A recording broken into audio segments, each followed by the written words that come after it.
That old man got the tractor beam out of commission, or this is going to be a real short trip. Okay, hit it!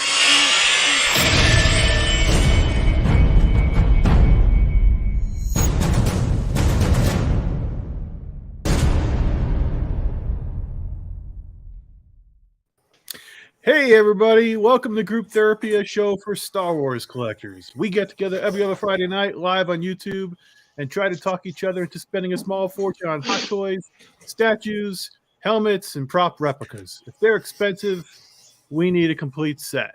I'm your host, Steve, and tonight I am joined by somebody with the sniffles. Who was that? Is that you, Rob? Mm-mm. Is that Jason? No, Maybe, I don't know. Well, I'm joined by Rob. How you doing, buddy? It's early. It's another early morning, but I'm good. I can see it in your eyes. It's Yeah, good. I'm good. I'm waking up, and I'll be with you shortly. Glad to have you on. I'm also How are you, joined Steve? by what? Oh, am I? Oh, well, thank you for asking. Nobody ever asks me that, huh? I'm doing well. Had a nice to have the week over, starting the weekend again. Basically, the weekend is just just switching to my other job, which is remodeling my house. So, gonna finish off the kitchen this week, which would be nice to get that done finally. Yeah. So, I'm also joined by Jason. How you doing, buddy? Doing good. Looking forward to talking some shop tonight and seeing if we get anything interesting. Yeah. All right. Very good. Well, let's see. So, pickups. Robert, added anything interesting to your collection lately? I've got a Qui-Gon in the mail. You got it. No, Oh, nice. no, it's in the post. Okay. I think my Memphis is in the post, or will be soon. I'm really looking forward to getting hold of that one. Yeah. Okay. Nice. Simon's got his, and he's not opened it yet. His Memphis? Yeah, I might tell him that it was mine that came, and this is in the post because I really want to see that. Well, maybe you can add unboxings to your podcast, and you can open it up at your podcast. I finished paying for the Tuscan. That's right. So wow. I'm hoping that's going to be in the not too distant future. I don't know how he's getting on with those.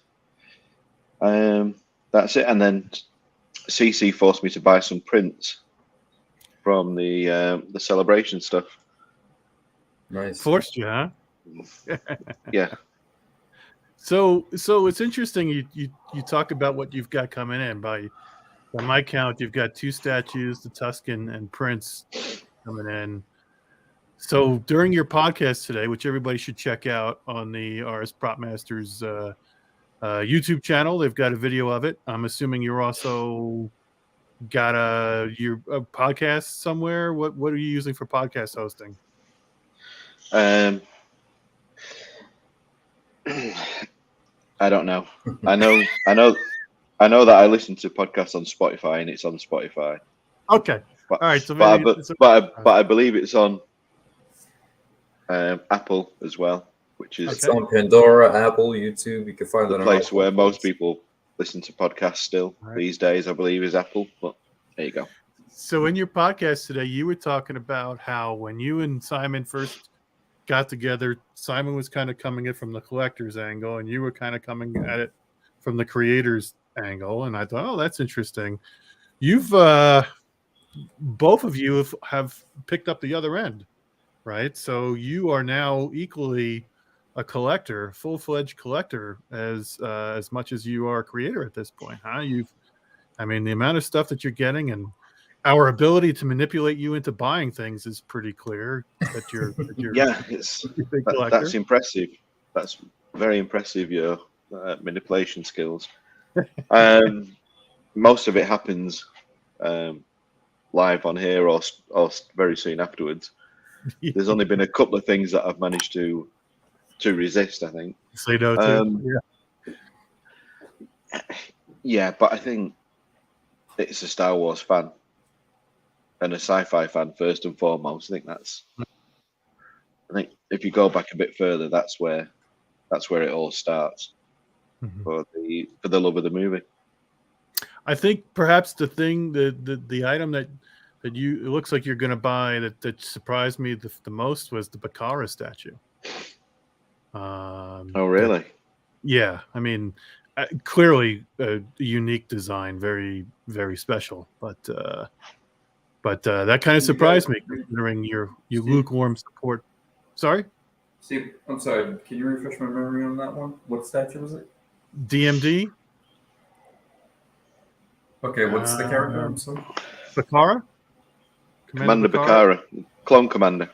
Yeah, Clone Commander. Oh, okay, yeah, the Clone Commander. Okay, yeah. Apologies. Yep. Yeah. I saw that. He's got the red dressing, the side shields, and yeah, yes, like a wine color. Okay, yeah, that's a fantastic piece.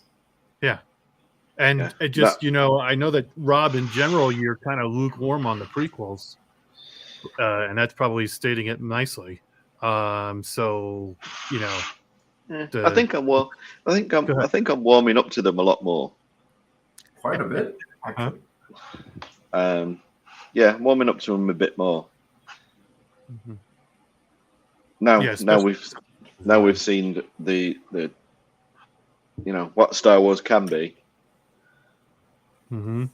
what it should be, what it could be. Yeah, I think that's a good way of putting it. But I absolutely love that design. Always love that design. Yeah, he's got the chapped cheeks. Yeah, don't have a lot of interest for the Phase 1 clone. Yeah, I never have either. It just never struck me. I never owned a helmet. Never went for any of the figures. Nothing. It's a little too Flash Gordon for me. Yeah. Whereas the Phase 2. I can't say that I love the Phase 1 design, but what I really like is the clear progression that there is in Trooper helmets, right? Where you go from Phase 1 to Phase 2 to Phase 3. You can see like that. Obviously, they backed into it, but they deliberately made it look like a progression of design over time. And I really like that. Enjoy it quite a bit. And yet the First Order Stormtrooper just doesn't seem to follow any line of progression, does it? Well, I mean, it does. I think I kind of like I'm not in love with it, but I like it. But I know you despise it. Maybe if there was a better story behind it, maybe the movies were better, you enjoy it more. Maybe. You're being generous. Thanks, Rob. He's being very liberal there. Yeah. So how about you, Jason? What's new in your end? Just behind the scenes, like a gerbil on the wheel, making a lot of things turn, and still working on some projects. I gotta say, when you finishing up something that seems like, I just need A, B, C, and D, right? And these parts are out there, and they're not that expensive. I feel like when you get to that point where you're about to finish, it's always that one small part that you just can't get your hands on. So as I mentioned the last few shows, or actually for the last few months, I've mainly just been working on projects. And it's not that I'm not picking things up. I am, but they're more things of necessity, like a found part here or something that I need there. And I'm running into this really weird area where pieces that I'm trying to find aren't necessarily out of reach because they're expensive. Just can't find them. I mean, I'm talking about pieces that are like maybe $30, $40, but you just can't get them. And then vice versa, right? Then there's pieces that, pretty expensive, but they're I want to say in abundance, that's an exaggeration, but they're readily available. And it's such a paradox there in dealing with that. But Yeah, otherwise, we got the emphasis in. We talked about that. I'm trying to think. A couple of Regal Robot maquettes. I'm trying to name it off because there's always things that do come in because you order stuff over time. But I don't think anything significant lately. As you know, I've been parting with a few things and breaking a few things down, and How would I know about that, Jason? because you get a nice, a very, very reluctant. Even when I was boxing it up, I was like, man, should I just? I don't know. Should I just tell them I'm afraid it's gonna break in transit because it actually might. No, like I said, I was able to remove that piece, but I'm glad it's going to a good home. And I won't get too much into detail because I want you to be able to show it off and have the enjoyment. But yeah, I parted with a few pieces. I've mainly been getting rid of a lot of the Hot Toys and Sideshow finally because I talked about that forever, right? Like I talked about it for so long, and I finally put a larger dent in it because I sold a few off, and then now I was able to go through a significant amount. But man, I can't believe how many Hot Toys we bought during the pandemic. My goodness, I still. So it's official. You're gonna divest yourself of all of them? Yeah, pretty much if I can. I mean, I might keep like the Patrol Trooper or a couple cool ones that I really, really like the look of, but otherwise, I just can't believe I just keep selling them, and I just can't believe how many there are. It's kind of absurd, you know. I think I started off with like 80 or 90 of them, not as all Star Wars, not a single Marvel, DC, just all Star Wars license.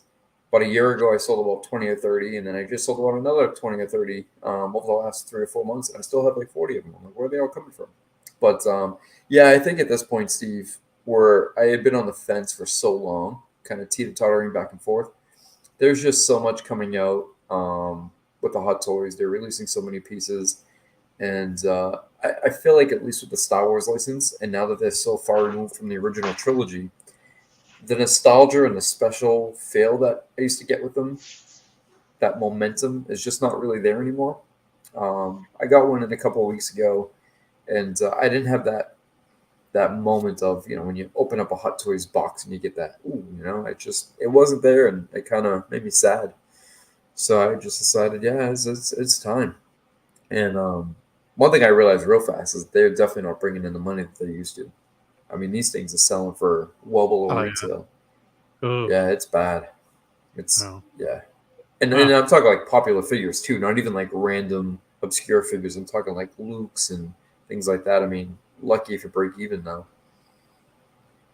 Oh, well, I'm glad to hear that you're pulling the old Maria Kondo on your collection these days. I'd get them, man, because It it's needs to just every happen. time It needs to every happen. time I turn to the left or right, there's another box there, another box Yeah. there, and Does I think this I mean, pile of boxes in my closet make me happy? Does it add value to my exi- life?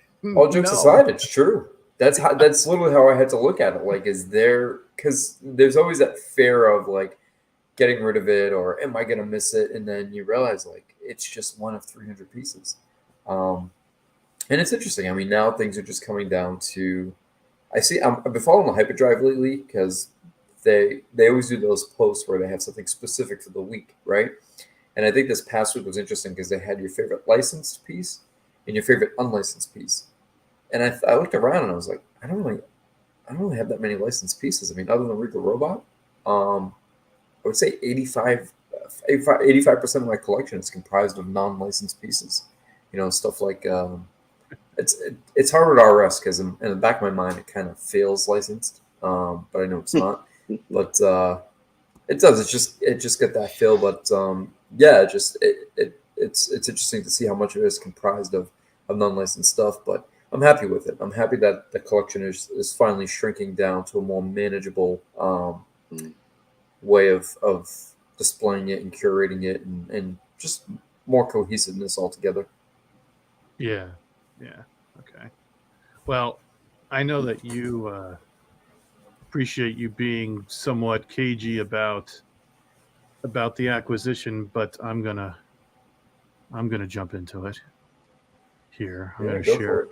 share an image here. Share screen, window, entire screen. There we go. Okay. So this is what Jason was hinting at earlier. Oh yeah. Yeah, Jason decided to move it on, and I had the fortunate luck of being born in the right country.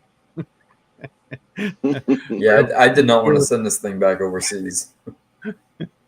As soon as I saw it, I'm like, holy shit, he's selling this. Why hasn't he said something? so I jumped all over it, and we were able to work something out.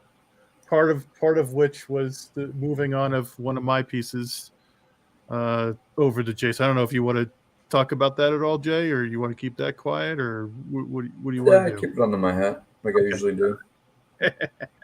Yeah, I moved on one of my pieces to him, and in exchange for that and a play to be named later, I got I managed to get this guy. Yeah, I mean, this is the sort of piece it's like, holy crap. I certainly don't ever expect to have something like this in my collection. I'm always talking about uniqueness, how you want to have something in your collection that nobody else has.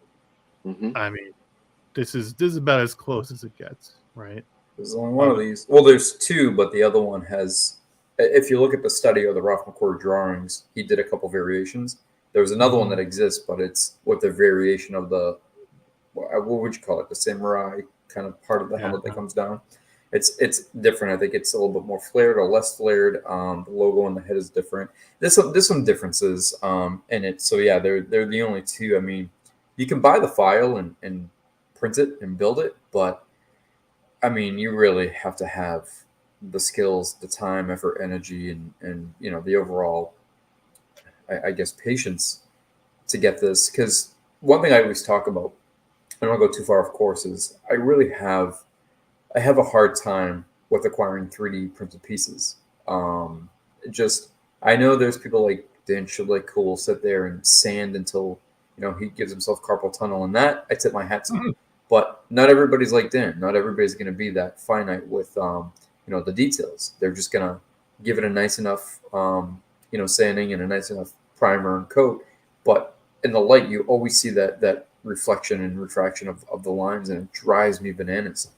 But this thing, man, the corners and the rounded shapes and details are just they bang on. It's a beautiful piece. The only time you can really tell that there's some flaws is when you look on the underside of the helmet, like right below the where like the eyepieces are, like going backwards. Oh, wait a but you're never going to see that. You're talking about flaws?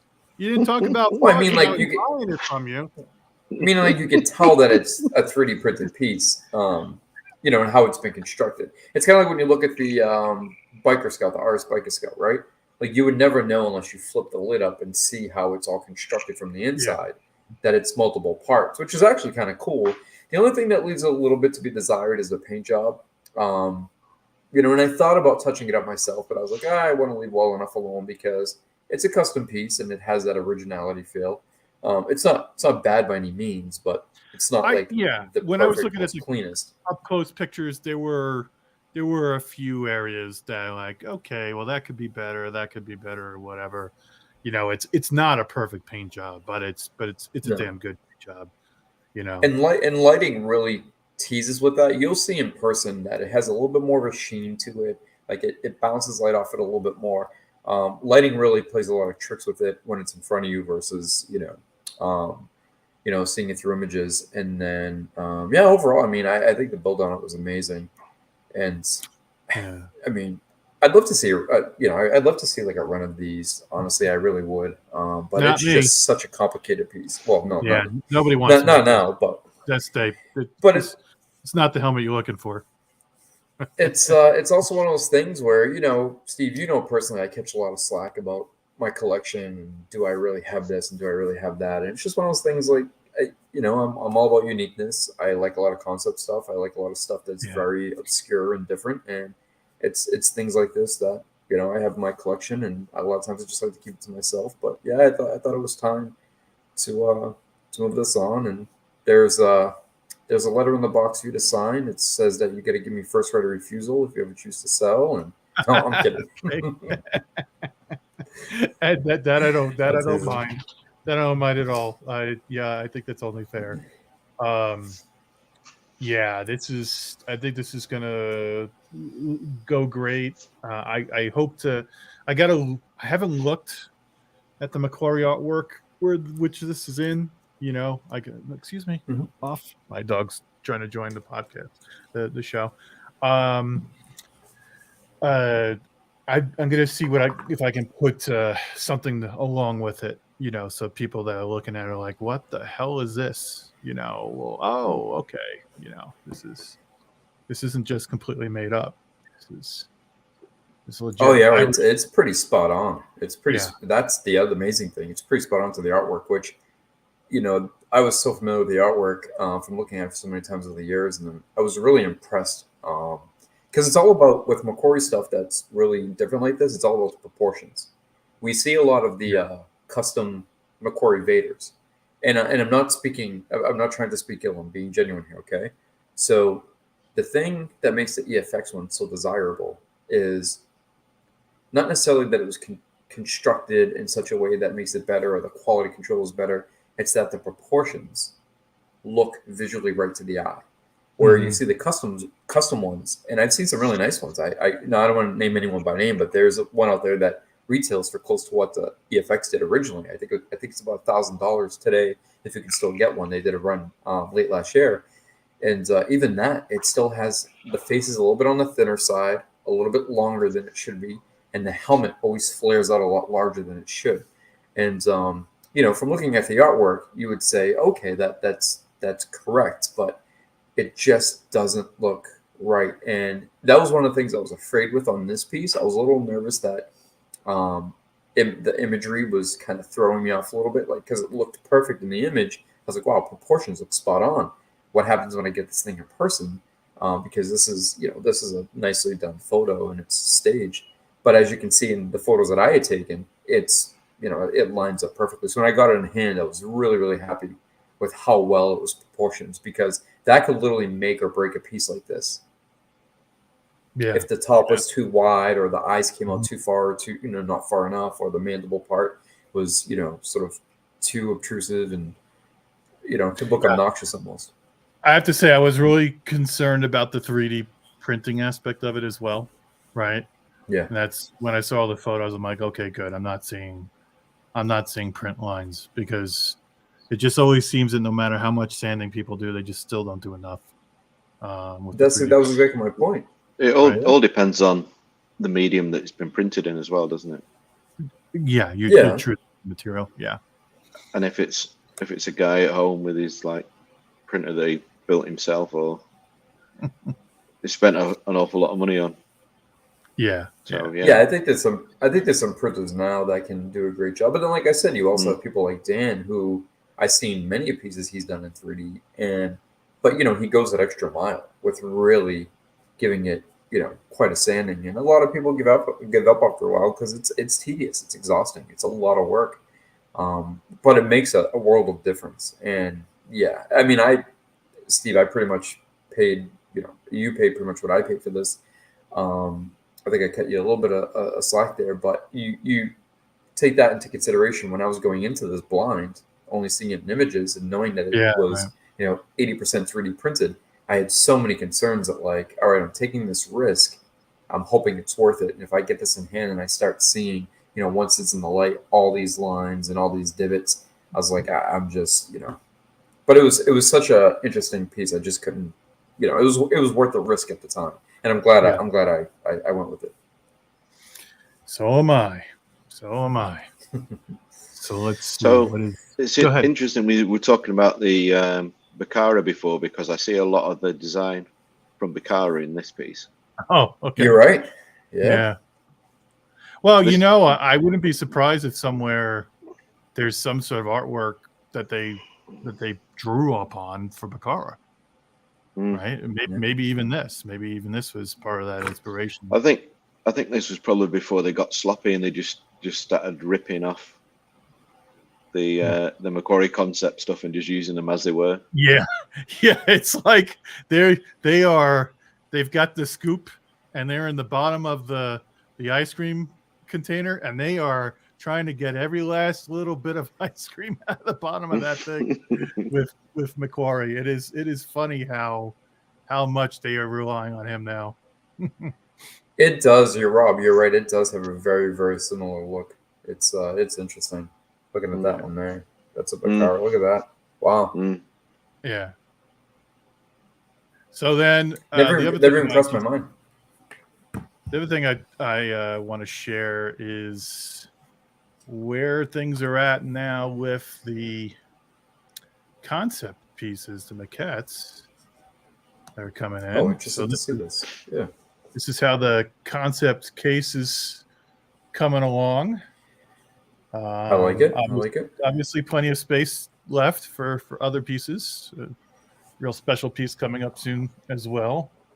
Oh, really? Can we talk about that? I'm not going to. No. What's that? See, I think you're smart. I was going to say we could, but I think Steve's too smart to do so. No. He's like, no. I'm not going to allow anybody to do a rug pull on me. So let's not. Let's talk about it later. But yeah. So I think it's coming along really well. I think I'm starting to feel like I've got the whole, like that big picture that you always see of the table full of all the different maquettes, concept maquettes, right? I feel like I'm starting to fill out my own table of maquettes here. Oh, I think I know what you're talking about. Yeah. So I think it looks great. I'm happy. Everything has plaques, so that looks good. I'm really digging it. Really digging it. So, and there's that Tauntaun is back. That haunted you, huh? That Tauntaun. It's back. I thought you might have had your crayons out and just been coloring that in, Steve. I'm tempted, man. I tell you, the base on that Tauntaun is just so uninspired. I just don't like it at all. The base? Yeah. That little I think it's better off the base. I quite like it. Nah. Well, have you guys had that? Have either of you had this in hand? Jason, do you have one of these? Oh, yeah, I got one. I don't have mine on the base though. You don't? Oh, you took it off the base? Yeah, it was driving me nuts. Okay. Well, thank you very much. If you look at the original, anyways, it's not. It doesn't have the. It stands alone, anyways. If you look at the. Yeah. That's my point. Is you got the primer coat that's covering the Tauntaun, and then you've got this white thing that's standing on. I really don't care for it. Yeah, I would have preferred if it had been a black base like all the others, but obviously this was their first maquette, and so they weren't thinking at the time of the whole line to have some sort of cohesion across the whole line. So that's fine. But yeah, maybe there's nothing stopping me from making my own little base for it as well. Certainly capable of doing that. But I'm happy the way it looks, and a little bit of Macquarie artwork in the background, and there you go. Yeah. So. Let's see. There were a couple comments earlier. Russell had said about a year ago, I canceled all 6-scale figure orders. He moved, and aside from the Pro Drive, I haven't unpacked any 6-scale figures. Yeah. I had one of those moments where I think I've told you guys in the past I've had like 30, 40 pre-orders open with Sideshow of basically all Hot Toys. Yeah, there was a moment there where I think I did a full sweep where I canceled like 12 different Marvel pre-orders. Just poof. Yeah, Marvel. Yeah, well, that Marvel was it goes in phases, but Marvel was definitely the first thing to go. And it was tell you, canceling a whole bunch of pre-orders is you get this huge sense of relief. I don't have to worry. You free up a month's mortgage. Yeah, I know.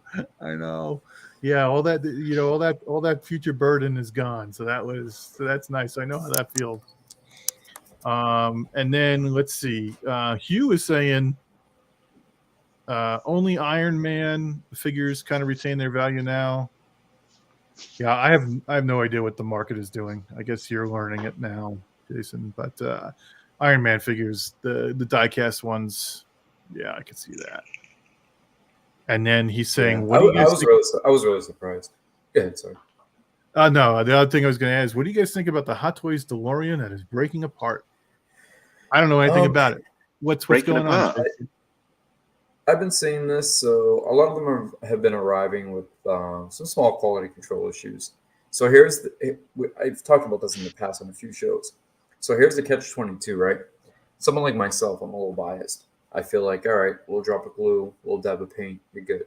But at the same time, when you're spending $700,000, $800,000 plus on a piece, you shouldn't have to do that. I think it should arrive in perfect condition. But again, people need to realize that these pieces are mass produced. And I also think when it comes to the Hot Toys and the 1/6 scale community, and I'm not speaking from an outsider looking in. I've been in the Hot Toys community since 2015, so almost a decade. There's just a lot of nitpicking and a lot of, I saw something today where a guy posted a picture and like you had to like zoom in to see the little rub of paint that was missing. And I'm just like, if this is something that's bothering you, I think you're in the wrong area of collecting. But then again, that's my opinion. And, I don't want to push on anybody else. But yeah, if you're getting a cracked whale or a cracked base or, other pieces that have damage, then in fairness, I think people have the right to be frustrated. It's not like Hot Toys have such an issue. Go ahead. Part of that probably is chum in the water, sort of thing, where as soon as a couple people say something, everybody just wants to pile on. Everybody wants to be part of the shit show. Yeah, then everybody starts looking for the smallest little scratch or nick to the one guy who had an actual like broken axle on his tire versus I agree. Yeah. That does happen. Yeah, talk about scratches. I bought a TV through Amazon. Got it at the house, 65-inch TV. It's one of those frames, so it almost looks like a picture frame, like you could put artwork on it, and it looks just like. Did you get the Samsung one? Samsung frame, 65-inch Samsung frame, right? You have it. Yeah. So got that and open it up, and there's a freaking like a half-inch, half-moon mark on the main screen, and I'm like, God damn! Did it happen during shipping? Well, the box had some pretty big holes on it, right where that was. So yes, it clearly happened during shipping. Like, oh man! So it didn't happen during shipping. Your delivery driver was like, "Oh, it's Steve's." put his foot through it first. Yeah. So yeah, my luck continues, but that's just another example of just something that happens, right? I was just like, you know what? It lasted. I was upset for about 30 seconds. I'm like, okay, well, let's start the return process on this thing. Just it's the same old. I'm so used to that shit. That was one process I want to get used to. But yeah, I gotta say, you're gonna love that TV. It really has some great features as far as doing the artwork, and there's a lot of great like S edition. Samsung has their own accounts that you can sign up for, but it looks amazing. It looks like it's so thin and fine. It sits on the wall like a picture would. There's no space. The reason why I'm getting it. This is the current model, so it has the matte finish on it, and it also it can project artwork, and it's supposed to look just like art. And well, you bought it, so you probably can attest to it. I didn't want to hang a TV on my fireplace that I'm remodeling until I saw this, and then I was like, okay, that'll look like art on the fireplace. It won't look like a TV. Until you decide to. And I'm going to subscribe to the Samsung Art service that they have, which is something like 1,500 It's like images. $5. Yeah, Yeah, and it's like $5 a month, and they change it too. not a month; it's a year, right? It better not be $65 a I month. don't know. I think I I'm not forget what telling it you was when I $65 first. a month. No, oh yeah, so when I first got it, they had some type of free. I got it about a year ago, maybe early last year, like maybe January. But Uh-huh. yeah, they had some service where I got a few months free, and then I just paid $5 a month after that. But I also had another account Oh yeah, on the S edition. Yeah, yeah, but yeah, Samsung does a good job by changing things up and featuring different artists, throughout the year, and they have a yeah. lot of great ideas. Yeah, and I mean, think about it. You can change the art anytime you want to, and it looks just like it's super thin, and so pretty stoked about getting that. But it's freaking damaged. I had no freaking luck at all. That's just me. Let's see what else. Jason has a question for you, Rob. Does Zara still do the pay in 3 installments? You still have installment plans, Robert? No, it's not on at the moment, but it's coming back. Okay. Probably in the next few weeks. Thank you for that. We had a conflict on the website, and we had something needed to go to resolve the conflict. All right. And now we're having to build a new website to accommodate it. So. Oh my gosh! Really? Oh, wow. All right. So I think that covers the latest and greatest what's going on. We can probably get started here. Let's see.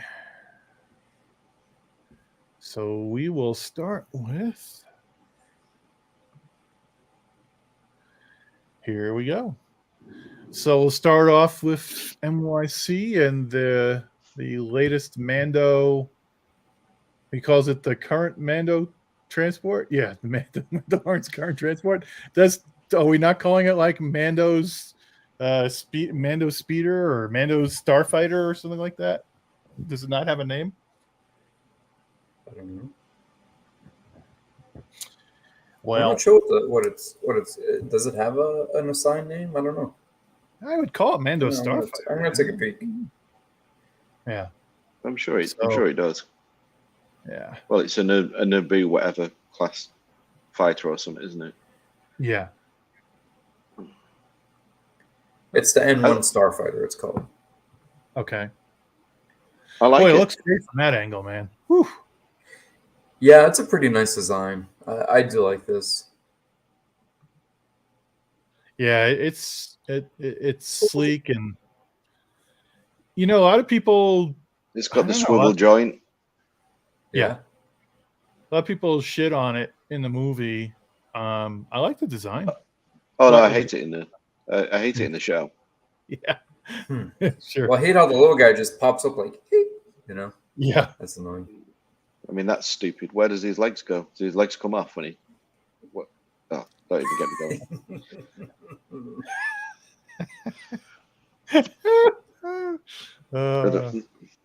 going. I mean, the model looks great, but in the show, and I absolutely hate the idea of it. I could see you watching the show and you're screaming at the TV, "Where do his legs go? This is ridiculous." Oh, I was. I really was. Where are they? It's like, what, do they stretch his neck or something? What? I'm sure that there's a horizontal footrest or something. Stupid. No, they do like 3B on the land speeder. They just take him off at the legs. Boom. There's no space for the legs in there. It's TV. We don't. That's the only problem, Rob. We're doing good. Shits the droid out the bottom of the ship, and he's got his legs back on. Oh, whatever. I think this is the best angle, frankly. I really like this angle. So, yeah, pretty cool. Pretty cool to be getting this. Yeah.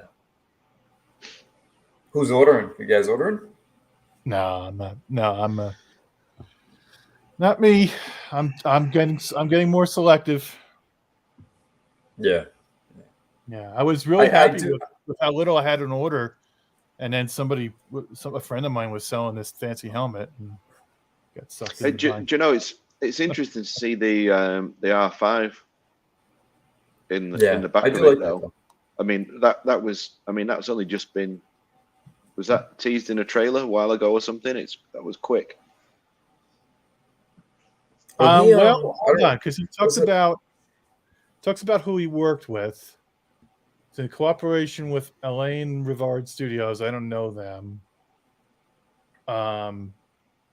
They didn't have anything to do with the show, did they? Because maybe if they did, No. they knew. They didn't know. Oh, Yeah.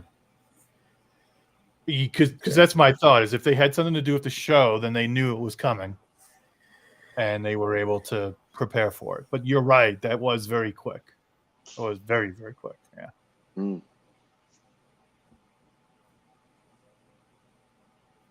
So let's see. So Chris is saying there that he's 100% no. No, yeah. He's not part of it. Yeah, that's Chris probably caught on real quickly, and I was like, oh, okay. No, I like it. If you like this craft in the show or whatever, then this is a good representation of it. Let's not talk about Mando. You might want to do it later on with some spoilers on it. Spoiler alerts. Yeah. Maybe I haven't had a chance to talk about it yet. So yeah, let's have a chat later about it. Oh, I've been talking about it with the guys in the shop. Okay. Venting my anger, getting some therapy. Yeah. So let's talk about it later. So that's that, and then he showed an update on the Scout bike. That's coming Kind of along. liking this. Looks good. What scale is that? Because that looks very good. Got to be quarter. He does quarter.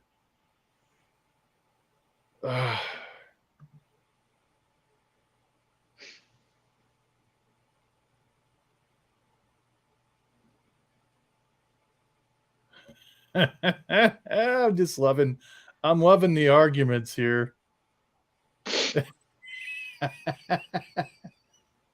I love it. That's not accurate. It's perfectly accurate. It's not accurate at all. Well, it's not fully. It's not. There's a lot of things that still need to be added.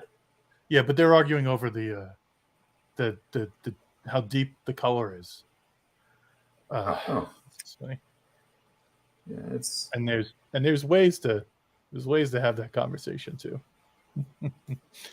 So anyway, yeah, so that's coming along, and then let's see what's next. Oh yeah, okay. So apparently people really dig these coins, and are asking. Love these coins, Steve. Yeah, they're.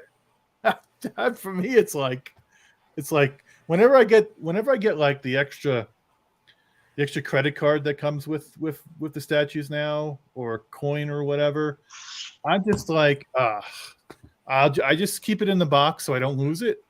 Credit card. And I move on. I have really no desire for those things. So Rob, like the edition, right? If it's like, let's say, one of 80 pieces, you'll have like 1, 82, 83. And what they do is they put it on like a embossed card. It kind of mimics like a credit card. It's the fill and in style of a debit or credit card, bank card.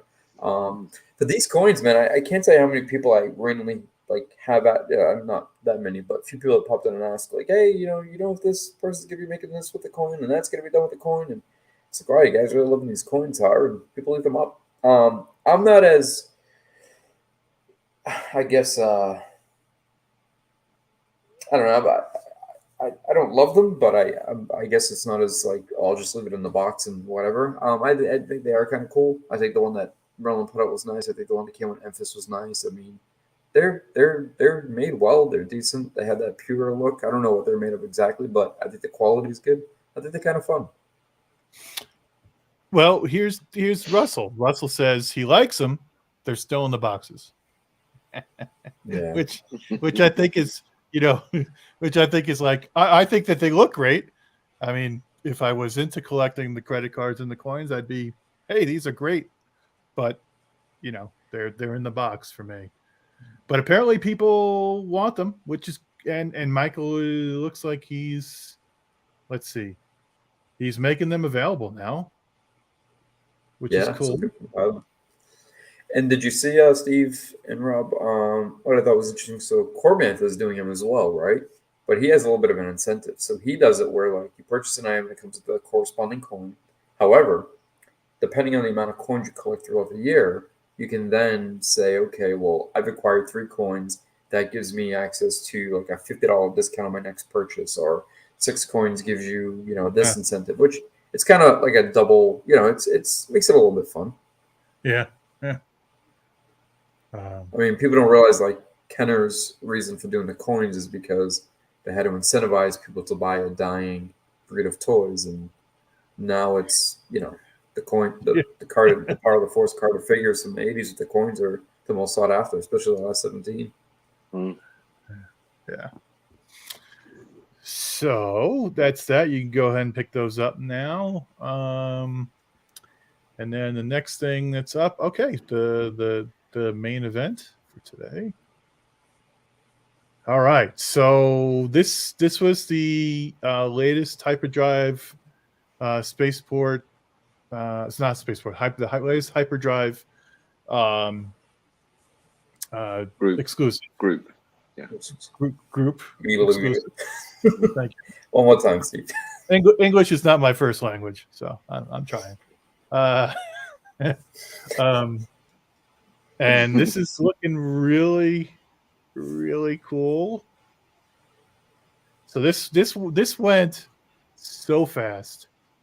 I was sitting there, like hitting reload every 2 seconds, because I know how hard it is on these things.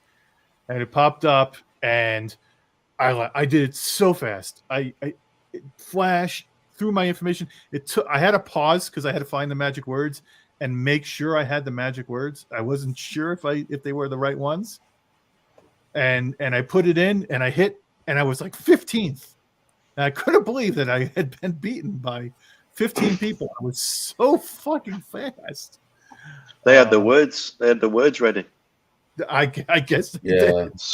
You had to put it in. You had to type it in a Word document, and copy and paste, and just drop it. Yeah. Sideshow seashell by the seashore. Boom. Command V. Return. Enter. Bang. So no, I mean I did copy paste. I'm not knocking this thing by any means. I think this is an amazing piece, but that last image, someone had said, "Oh, I'm assuming it's a screen grab," and just Rogue One was like one of my favorite movies, and I had watched it over and over and over again. And Two Tubes and a couple other characters I just become really fond of. So when you look at something long enough, I mean, Rob, you probably know this better than anybody, right? Stormtroopers are just burnt to your brain. Someone said, "Oh, is that a screen grab?" And I immediately went to go respond, and I typed it out, and I was like, "Whoa, this sounds defensive, and this sounds sort of like argumentative." But I was like, "It absolutely isn't a screen grab because A, B, C, D, E, and F is wrong." And I was like, "Well, wait a minute, it sounds like I'm critiquing it." Well, the vent on the face, the mask, and there's numerous things. I was like, that is definitely not the screen used one because there's so many variations in like, the size and the placement and things like that. But I was like, well, let me not post this because it's going to get misconstrued as if speaking negatively of the piece, and you can't because it's an amazing piece and it's so beautifully done and so beautifully weathered and just a unique offering. So one thing Especially to remember, look at this little piece of rust. This is not Ezrio 2 Tubes. This is his brother or whatever, the other 2 Tubes. And so there are supposed to be minor differences between the two. So when you compare it to screen grabs, you got to make sure it's to the right one. And I don't think we have many screen grabs of his brother, right? So that's one thing. But this angle, I think, says a lot about the work that he does. That rust, that scaling rust that's on it, looks really good, right? Yeah, that's next level. The leather, the nap on the leather looks really nice. I like the way that looks. I like the paint on it. It's got that rare world lived in, used up feel that it should have. It doesn't look artificial. It looks genuine. Yeah. Yeah, it's got that the metal. It genuinely looks like metal that's dirty. It's really well executed here. This is where Ben excels, though, isn't it? Ah, In painting the used stuff. yeah.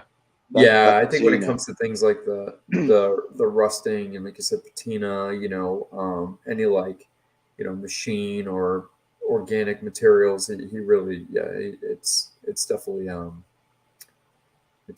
up his alley for sure. It helps with this because it's such a cool design as well. Yeah. Yeah. So I think out of the new movies, this and Memphis are the two designs that people remember and appreciate. Yeah. The neck treatment with the fishnet. I'm not totally thrilled by the fishnet termination there, but I don't know what else he could have done. Mm-hmm. That's what I was gonna say. It doesn't leave right? you with a lot of options than to have like a random floating neck, And plus, it gives a little bit more balance to the overall mixed media, if you will. It does, but at the end of the day, it's probably more a design thing. Like, it would have been cool if you could have put the necklace there, but you can't. It'd be hard. You'd have to have a torso to put the necklace on. So, yeah, not totally. I think that the fishnet's the thing out of all of it, that's the thing I like the least. I like the fact that he's given the option for the metal rings on those tubes. Mm-hmm. I got it. I'm gonna get the upgrade to the metal rings.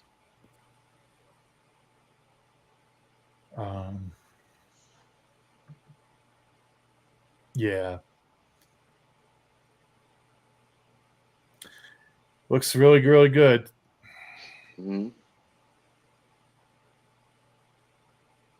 Yeah, I can't wait. Be happy with that one, Steve. Yeah, and it was a good price too, right? It wasn't. I mean, Ben's work is expensive, and because of the volume that he's doing here, he was able to keep the price down on it. So it's a good time to jump on it. So we'll have to add that to the collection too. So is this an impulse buy, Steve, or is this one that you've wanted for a while? No, I mean, here's the thing too. They were trying to be all cagey about what he was coming out with, but that wasn't a good kept secret. I swear, Ben was talking about 2 tubes for a year publicly. Yeah. I swear, So, yeah. So this is in my mind. I was thinking, okay, as soon as he does 2 tubes, I'm going to jump on that. I knew the whole time that I wanted it. Heck, I think I told him, hey, when you do 2 tubes, I want in on that thing, right? And then it turned out to be the exclusive. You guys are found parts guys. Let me ask you a question. The eyes, you know what those look like to me? The eyes look base of like the T-candle things almost. Like the things that are in the training remote. Oh, the things that are in the training remote are the 16-wheeler trucker hubcaps. Close, but they would be centered out and then have the hub markings. So let me grab mine. Maybe I'm misremembering. Let me grab my training remote. I mean, it's similar, but the one on the training remote is hubcaps. No, I don't want to do solo. I don't want to hide my screen. There we go. Talk amongst yourselves for a second. So, what are your thoughts on this, buddy? I like it. It's a, as I said, one of the designs that really stands out from the new era stuff. Yeah, I agree. It's definitely one of the characters along with Memphis. I think too, there's something very attractive about the whole man meets machine element to these characters in Solo and in Rogue One. I think they're just really well executed, and it really draws the eye in. And the prequels as well. I mean, Memphis is not that. You think it's that, but it's not that. It's true. It's kind of just a costume, isn't it? Yeah. But yeah, with the Grievous, that mix, that cyborg thing, quite Yeah. interesting the way. But this is, I mean, completely different look to it. Yeah, you're right. I had forgotten about the lug nuts and the holes in the wheel. It's the same. It looks like it's the same size and same for dimensions, but you're right. Although that could still be the hub, but with that foil on the inside, Jason. Right? You know the Could be, foil or that it could be a backing. Yeah. Right. So like the one using the training remotes from an AMT. But on some of the sports cars, they have very similar where the hubcaps have a backing. And it's just like that where it sits in. It's like a two-piece. And then the backing is just basically just, it's just the empty space that sits in. But yeah, that's the AMT hubcap there. I scratch built one of these and I'm working on a commission now for somebody else. So I've been looking at them for months. So what I did with this is Michael's training remote. Oh, But okay. with the RPF, the RPF had a run at some point, and their inserts, these hubcaps, were much better. So I actually pulled Michael's out and took my other training remote and put them in here. I had a little issue with the fit, right? It was a little bit Loose or tight? Loose, a little bit loose. Okay. So I had to use some tape around them to tighten them up in the hole. But sorry, They don't want it too tight. Yeah, Steve very rarely complains that the holes are too tight. Yeah, but I actually, this is one of the first times I ever took something and modified it, right? Where to make it to my own liking.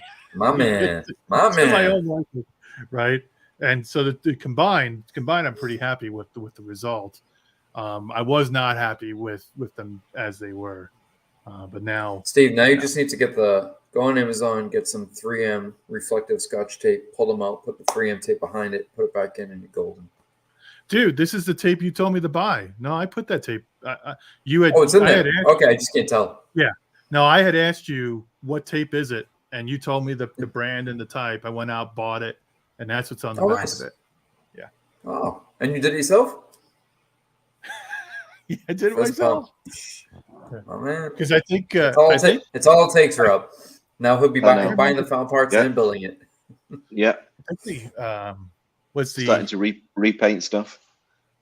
No, yeah, that'll be the day. That'll be the day when that starts to happen. He'll be glad things come in broken because I get to repair them. Sorry, my dogs are begging to be let outside, and my son is being a delinquent about it. All right. So, anyway, back to two tubes.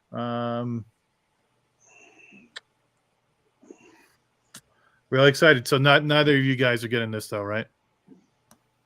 I think it's Yeah, I'm not on it. Yeah, I think it's a beautiful piece. I think it's really well executed. It's just it's a very unique piece, and I think it has to be displayed the right way.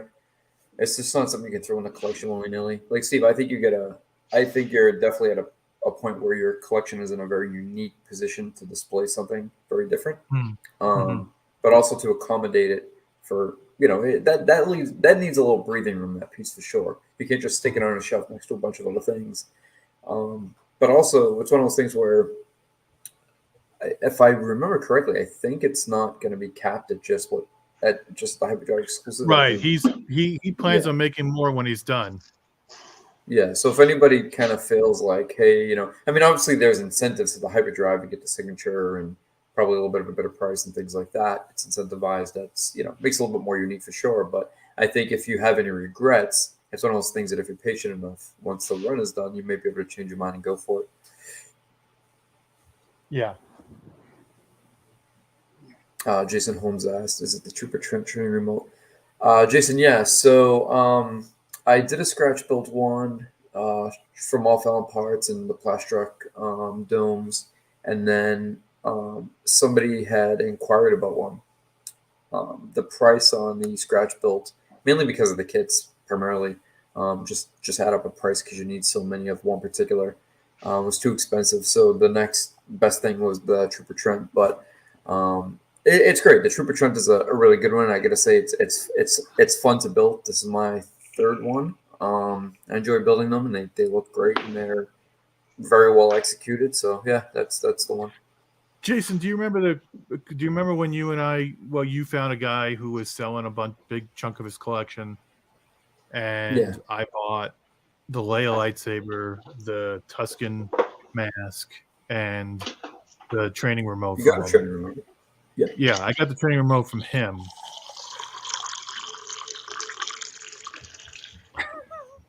I hope he's pouring a drink. I'm pouring a drink. So that's who I got the training remote from. He said it was from some RPF run, but he wasn't able. Okay. He wasn't more specific than that. So I don't know who it was or whatever.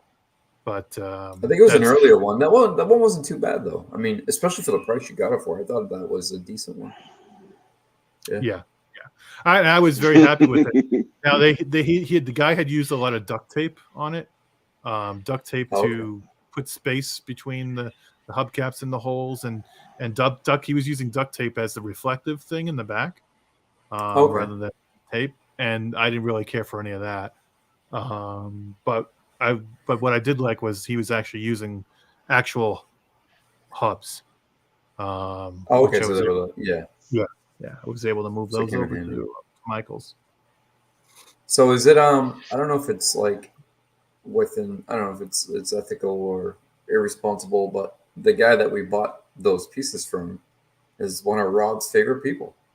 Yeah, we won't mention the name, but I'm sure Rob could figure it out pretty quickly. I don't know. Well, if not, we'll remind him after. Let's just say he's of Y-wing helmet fame. We'll just say that. And I'm not seeing any glint of recognition in Rob's face, so we'll have to tell him later who it was. But yeah. Yeah, we'll get a smile out of it. Yeah. So I am. Oh yeah, there's a better view of it, right? This is from the side. Interesting. I'm really interested now to know what the eyes are. But looking forward to getting that. Another masterpiece. I was really happy to see that so many people are going to get an opportunity to get one of his pieces now. Because up until now, his runs have been very, very limited, very expensive, and so that's really, it's really cool that 50 people are going to be jumping on this. That's great. All right, so now, this Steve just said that through gritted teeth, didn't he? He's like, yeah. It's good that 50 more people are going to have the same thing as me in their collection. I'm really thrilled by that.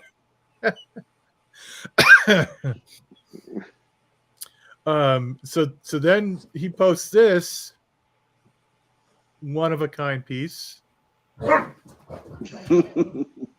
Hold on a second.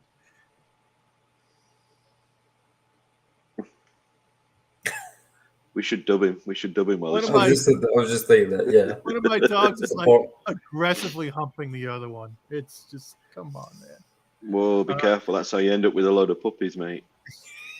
They're both males, so it's it's not going to happen there. Cool. So anyway, this is like, wow. I mean, I guess this came from. There's a picture where this came from.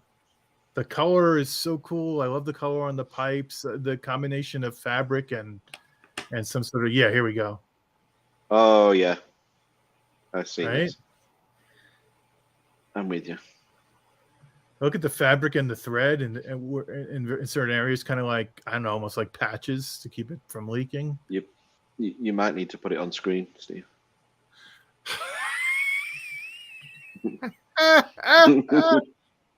Thanks for telling me, guys.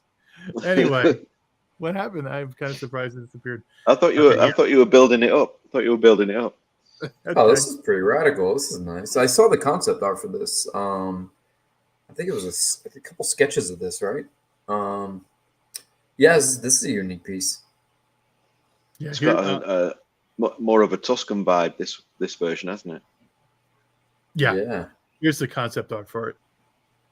Okay, yeah, and I know I saw it somewhere where, especially, I recognize mainly the multiple, if you want to call them, I don't know, eyes maybe. I'm not sure. Say it again. I said I recognize it immediately, mainly from like I guess we'd call them eyes, like the circular parts. Yeah. Uh-huh.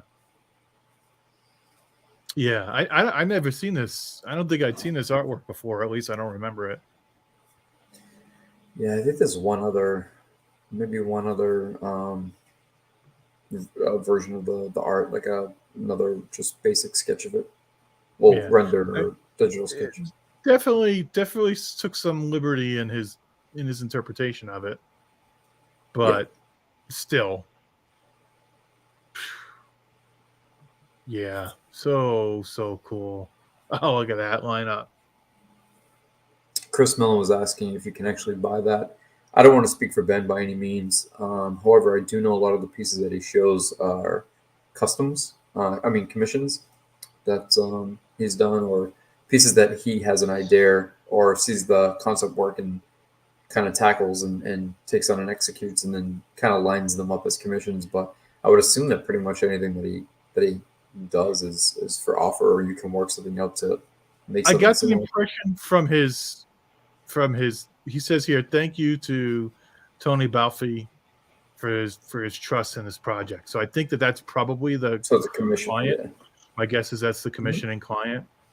But I don't think he's against making more.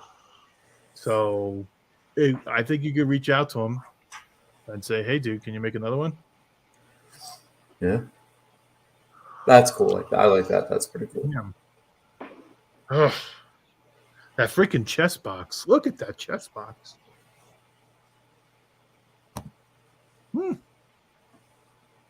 Love it.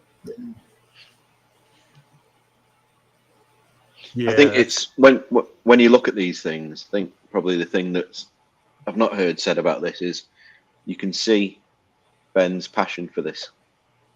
Yeah, definitely. You know, he's not wasting his time making something that he's not involved with 100%. Yeah. And you can see it in the pieces. It stands out. I just noticed these antennas that are sticking out of it. Mm-hmm. You got an antenna here and an antenna there. Wonder how many channels he picks up with those. And if he has to knock himself on the head every once in a while. Look at that rust. Yeah, that's cool. That rust is great. Yeah, I mean, like the two tubes, this is a nice contradiction in kind of old and new, isn't it? With the an organic and machine. Yeah. I mean, look at the string Yeah, around the connections on the pipes. Yeah. Uh-huh. That's nice. Oh man. It's pretty gnarly. Yeah. Even on the canister of the eye, it even looks like there's like a little PCB board. Kind of gives the feel of like the Casio MQ1 part in the Boba head. Where do you see it? On the canister of the eye, like the side profile. So if you look at what would be, I'm just calling it the eye. What would be the eye? The canister protruding? Okay. Yeah, right there. Yeah. It's a nice little touch of detail. Yep. Well, there you go. Oh, yeah. Like that, yeah. Kind of reminds me of the little MQ1 piece. It's got that look, huh, Rob? The back of the Boba. That detail. That's I think that's part of the Ferrari kit. Yeah. That detail's all him because you don't see that in the concept art, right? No, you don't. No. He's got a knack for the Star Wars aesthetic. Yeah. He really, or at least the Rogue One. That dirty stuff. Yeah.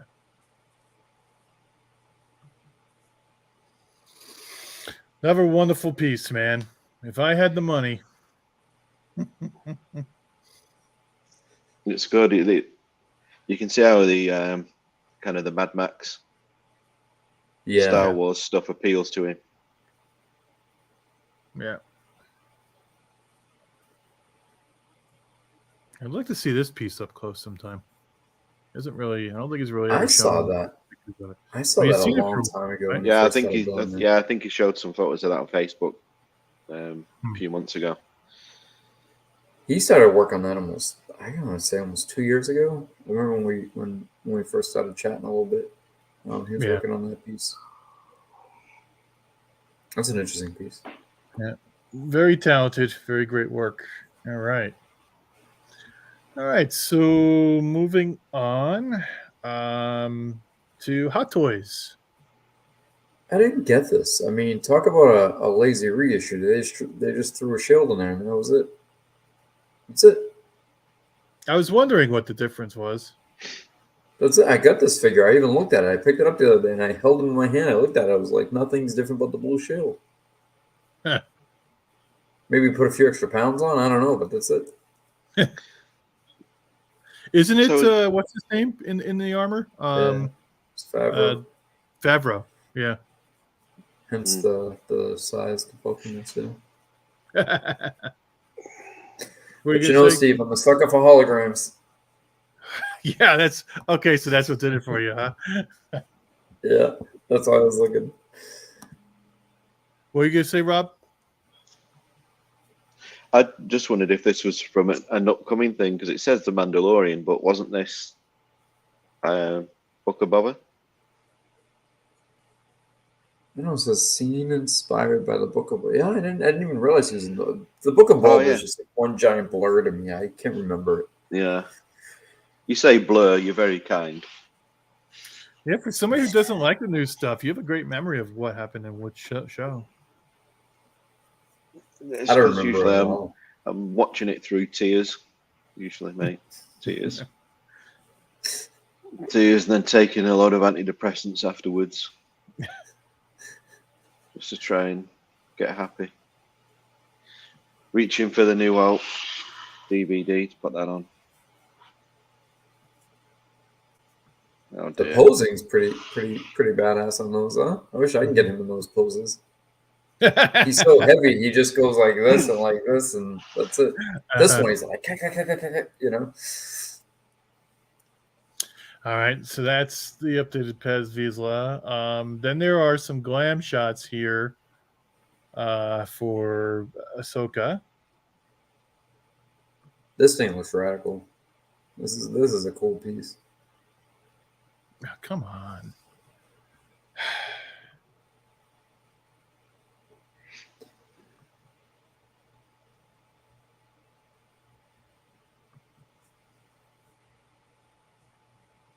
Looks like it was well executed.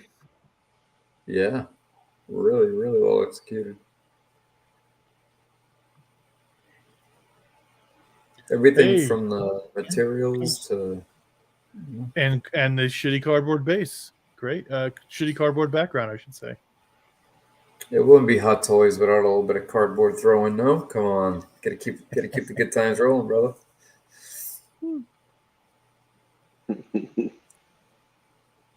That's cool.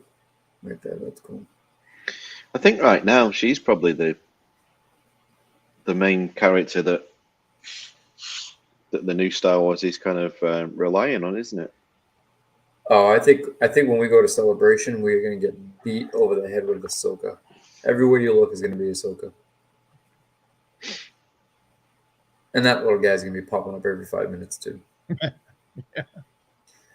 Oh my god. Yes, please.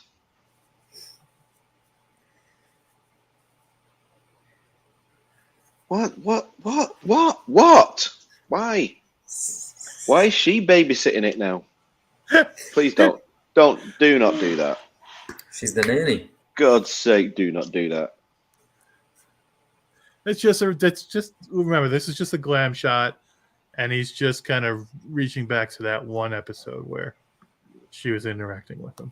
Did you see her face in that image? She was making a face like he shit on her hand or something. This is misleading. Look how bright the sabers are. Oh, you know how I feel about that shit when they doctor these photos. Yeah. Well, think about somebody who's new coming into the Hot Toys collecting, and they're like, "Oh wow, not only do the sabers light up, but they're like really nice and bright. Not only do they light up poorly, but they die out in like 4 minutes, unless you get like the custom cathode ones, you know." Yeah, you know what? Are these even light ups? No, they might not even be because you I said thought to she switch had- out the arm. Yeah, I thought she had silicone. Well, maybe they come down to. Yeah, are they actually going to run wire through the silicone body to? I bet you these don't even light up. I bet you this is. That'd be even worse. Yeah. I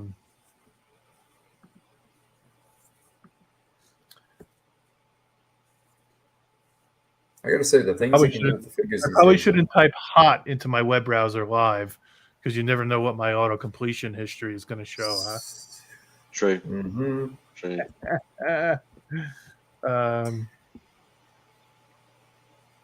What the fuck?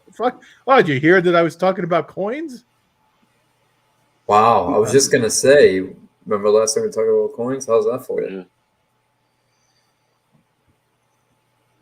Oh my gosh. Excuse me.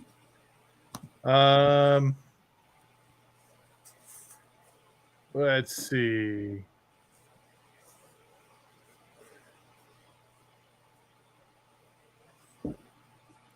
It's got a blade in motion.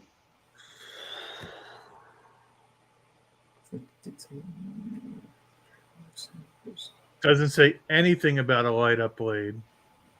No. Yeah, but it doesn't not say anything Well, about it a doesn't light say it blade. doesn't say it comes with batteries. Pair of lightsaber blade in motion. Pair of lightsabers.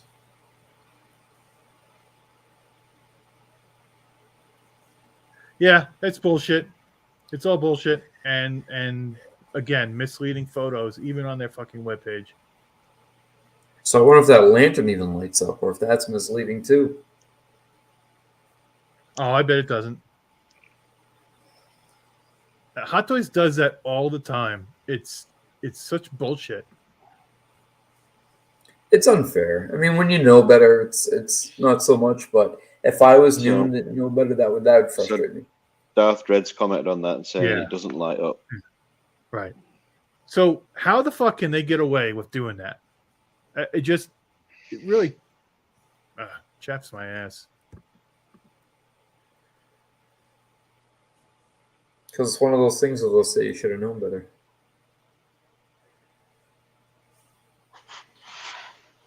Wow, they really went to town making this thing look bright. Yeah. Other than that, though, she's a really nice figure. Yeah. So yeah, it's okay. God damn it! I gotta go cancel my pre-order now. All right, moving on to the next one. Okay, we have your favorite trooper, guys. We go. Glam shots. Is it glam shots? It does. It has like Wow. a Rocketeer look to it, doesn't it, Rob? He's got like a Rocketeer feel. Yeah. Yeah, very It's not kind bad. of It's just very 50s. Yes. Like No, it just doesn't appeal to me the same way that one does. That one looks much more like a stormtrooper. yes, I do like that they're releasing more of these like vehicle type pieces though, because they would show them and tease them, but not actually follow through with them. So it's nice that they're actually making them, and they've been keeping a steady pace with them as well.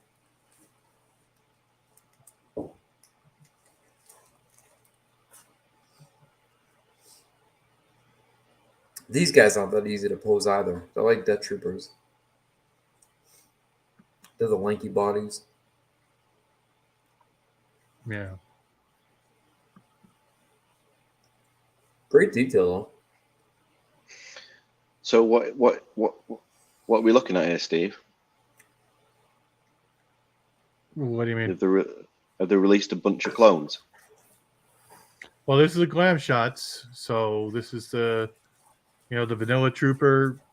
And then I think the one in the background, the next one is the 501st, which they've talked about also. It's the please come and buy me photo shoot. All these, that backpack, I had the same exact backpack on the, what do they call it? Was it Ordnance Disposal, the Bomb Trooper?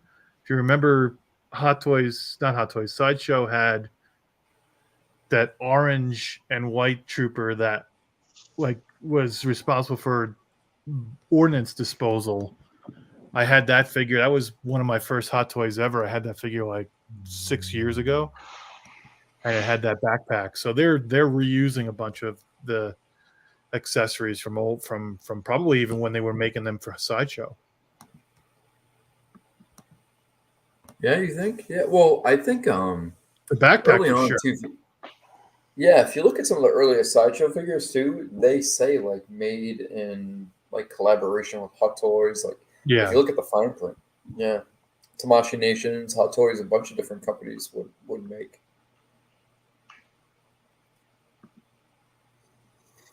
Okay, yeah. Now, in 2020, you'd think Hot Toys would include a bluish blaster effect mold with an LED shining out of it, but no. Come on, what do you expect for $350? Come on, don't get greedy. Yeah. Are they that much now? I don't. Well, after taxes and shipping, yeah, maybe not retail. Ant-Man. These things are kind of cool. The Bad Batch. I'm glad they're actually finishing. To round off the collection. Because we all know Hot Toys was always infamous for like making a set of something without completing the set. Like, oh, let's make the Bounty Hunters, but only make 2 of them. Let's make the Bad Batch, but only make 3. Well, I don't consider it a complete set until they say make Mega. They got to make Mega. No.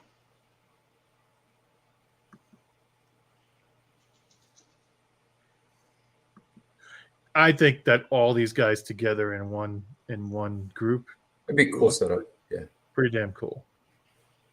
I think you've probably got a shelf ready for that, Steve. He's thought about it. Oh, when I was collecting troopers, believe me, the thought crossed my mind to get these guys, but thankfully I decided to sell them. It's kind of weird. It's kind of weird seeing a real world head. Yeah. Yeah.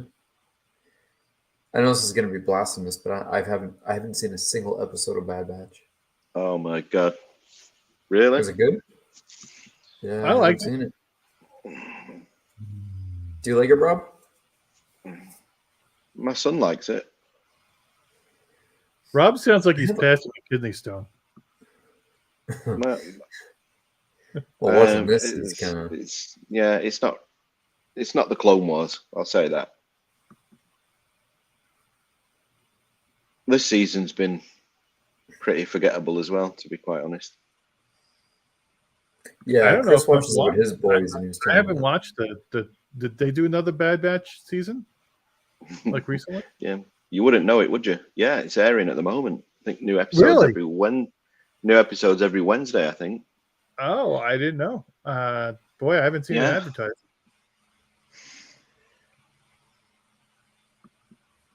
Yeah, not many people were talking about it at all.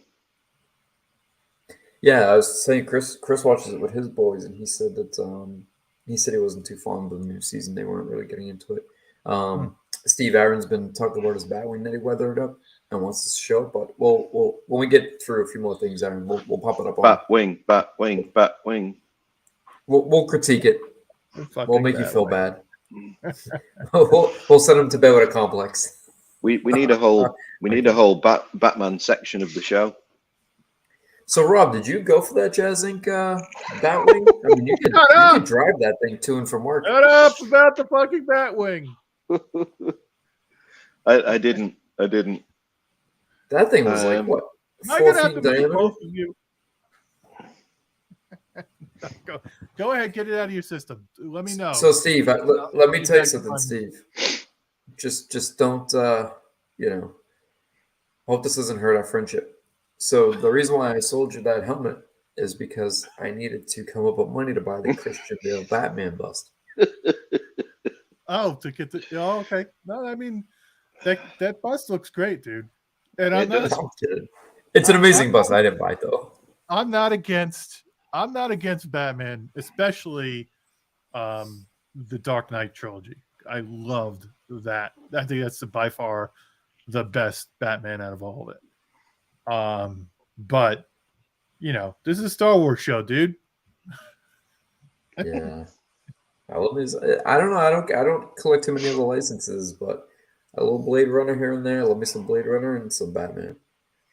One of my favorite pieces of my collection. I've never talked about this, but Rick Baker did a Joker bust a while back Huh. for a Sideshow, and it's gnarly, man. They did two editions, and one was like a hand embellished edition that Rick kind of put his own little touches on and kind of painted up the teeth and other details in the face. And I was lucky enough to nab one of those direct from on Sideshow, and I love the thing. It's absolutely hands down one of my favorite pieces. Wrecker looks like the love child of Ted Morrison and Arnold Schwarzenegger. That and stuff like at the Arnold Schwarzenegger piece, yeah.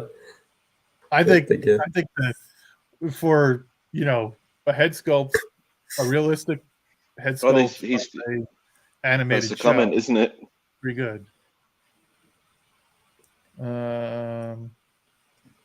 Yeah. I think that looks like a damn good head sculpt. Yeah. So do you think Lucasfilm treated Morrison right with his likeness? I mean, this guy he's the clones, he's the Bad Batch, he's Boba Fett, his face is everywhere. Yeah, who knows what he gets? 13 cents in perpetuity.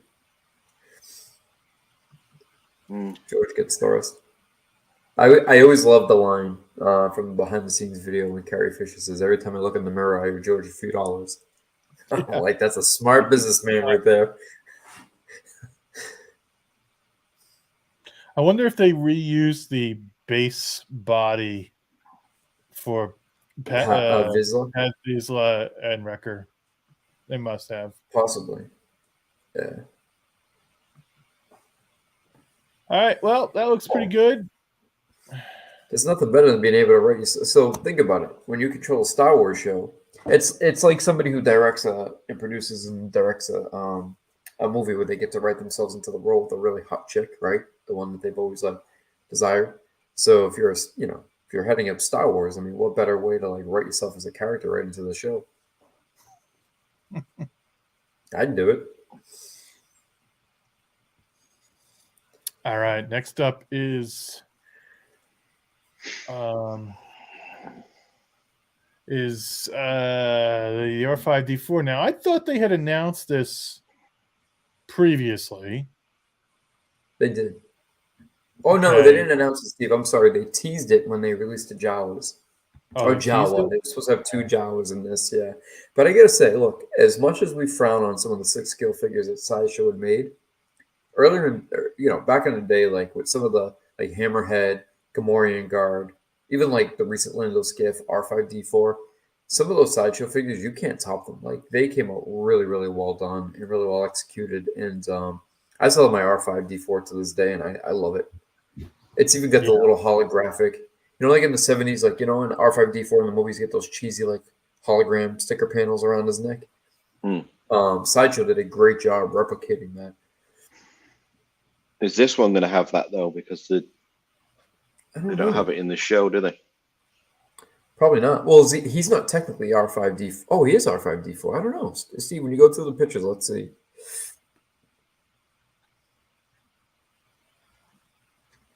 I don't know about mixing them with the little Fallen Order droid though, and the pit droid. But I see why they're doing it.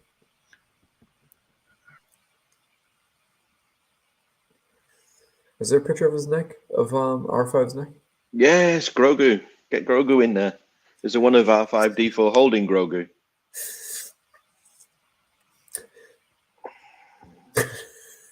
Yeah, he had a heat babysits him on Tuesday nights, Rob.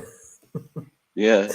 He's getting around the cast, isn't he? Even when we look up the Ahsoka, it's Newly, what did it say? Newly designed Grogu character. It's like what you move the arm from here to here. It's like newly designed.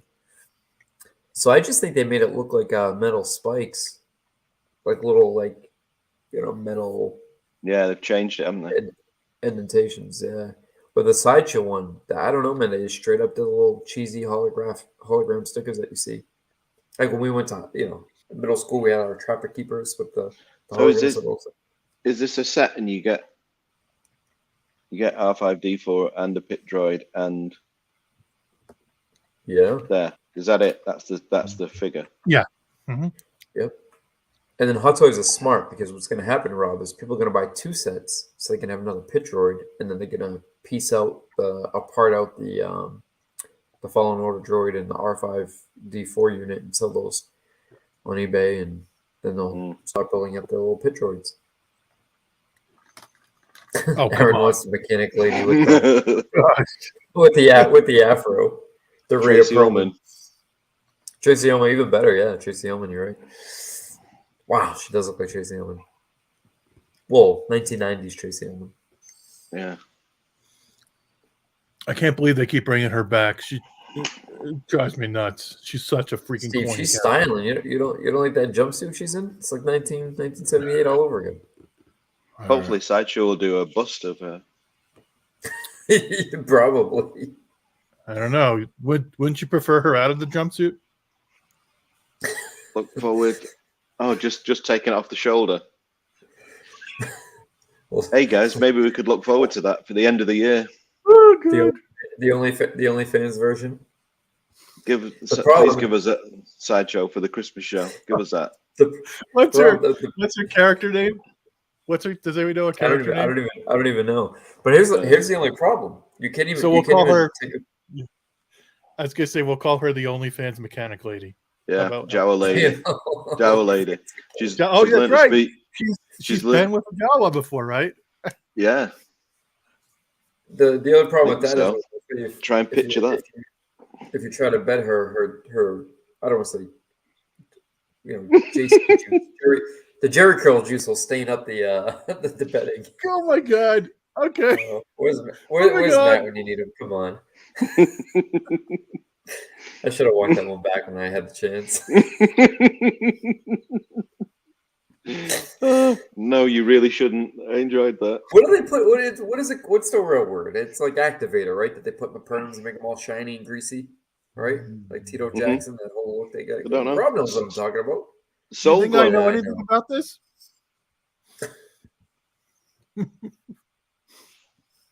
What happened? To my Don't ask balls? me hair questions.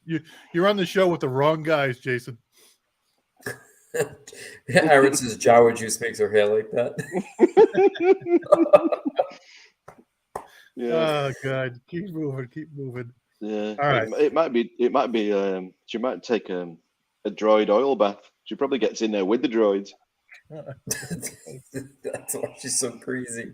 So, Rob, this question's for you. It says, "What is it with Grogu being so divisive? It seems like 90% absolutely love him and 10% absolutely hate him.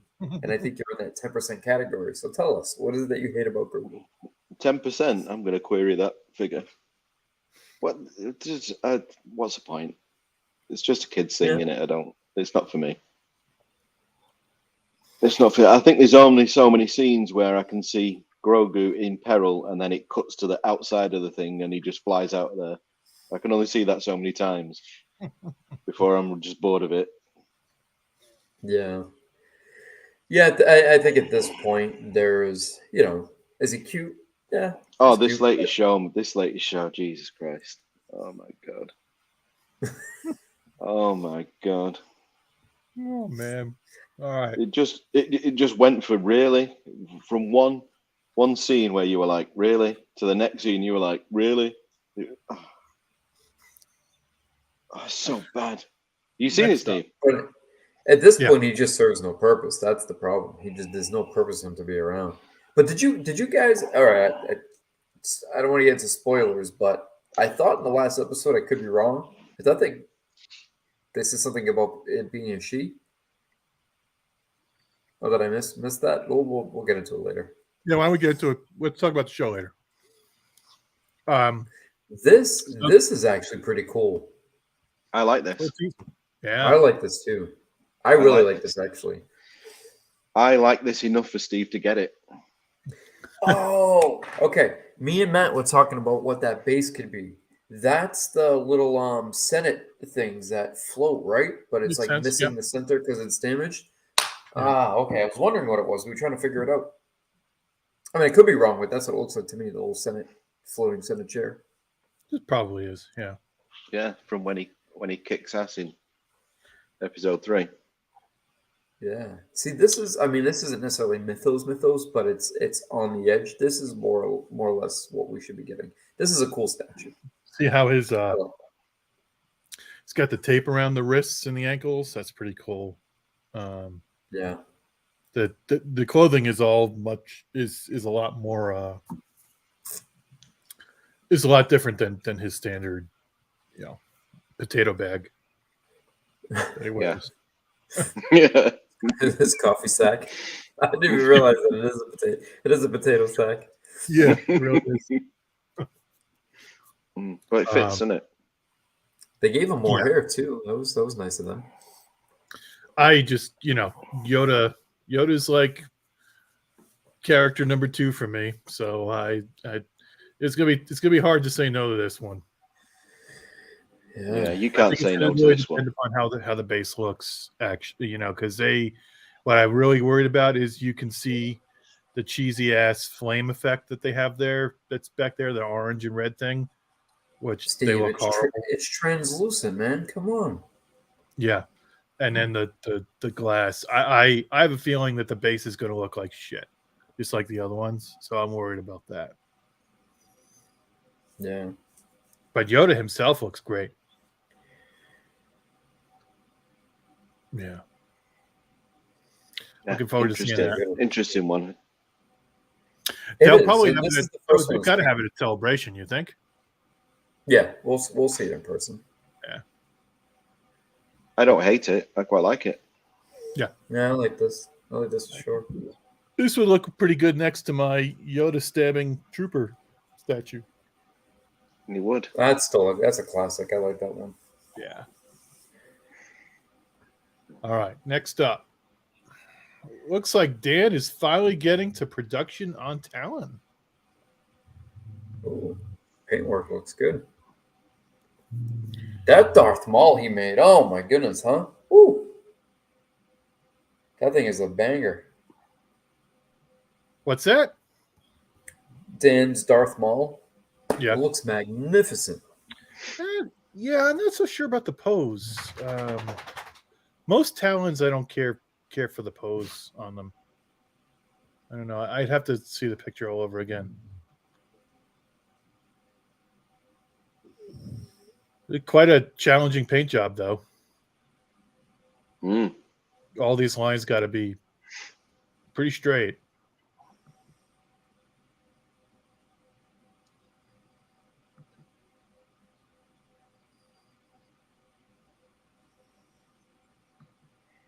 Yeah, there's quite a bit of work going into that, isn't there? Yeah. Well, there's an image. Oh Lord! Oh Lord!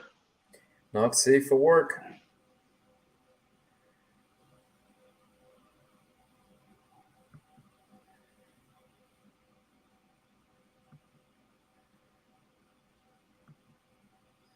I think I saw something somewhere that said this has been in work for 2 or 3 years.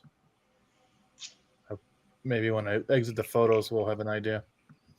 Let's see. Yep. Okay. Pieces. Yep. All right.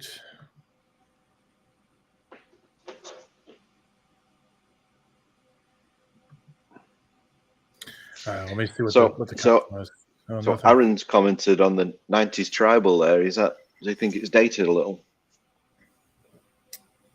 I've thought about that before. I don't know. I mean, if you went to your local beach in the 90s, everybody was rocking that, right? But I think it still fits the character.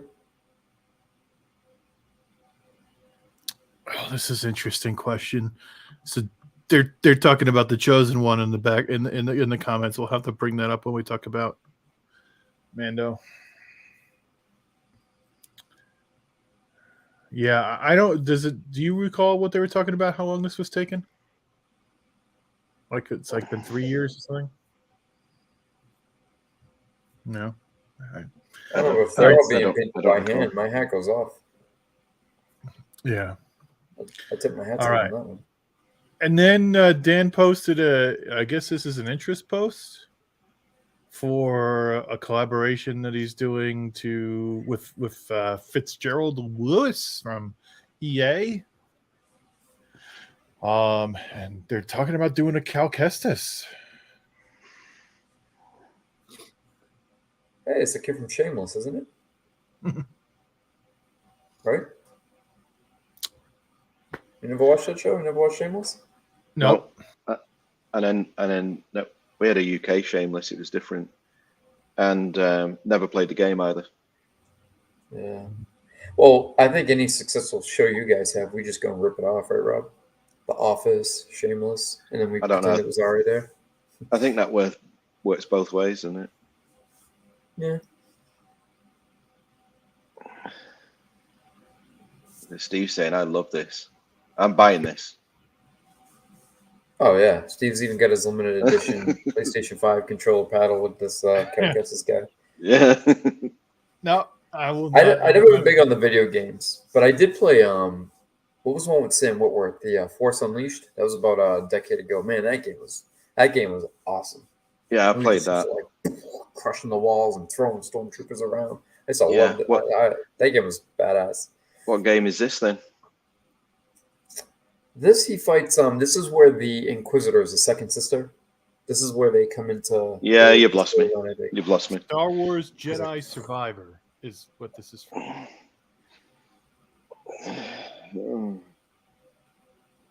And this design hasn't even been out yet. This is for the new game, apparently. Okay, and then the last piece that I think the last thing I have prepared is the prints that are coming out for Celebration. I'm not going to dive into all of them, but Are we going to talk about the controversy that happened? Oh yeah, please do. What's this? Which controversy is that, Jason? Oh, let me bring it up and send it. Oh yeah. I've seen it. The That was pretty Saber radical, one. huh, Rob? The Saber Yeah. one.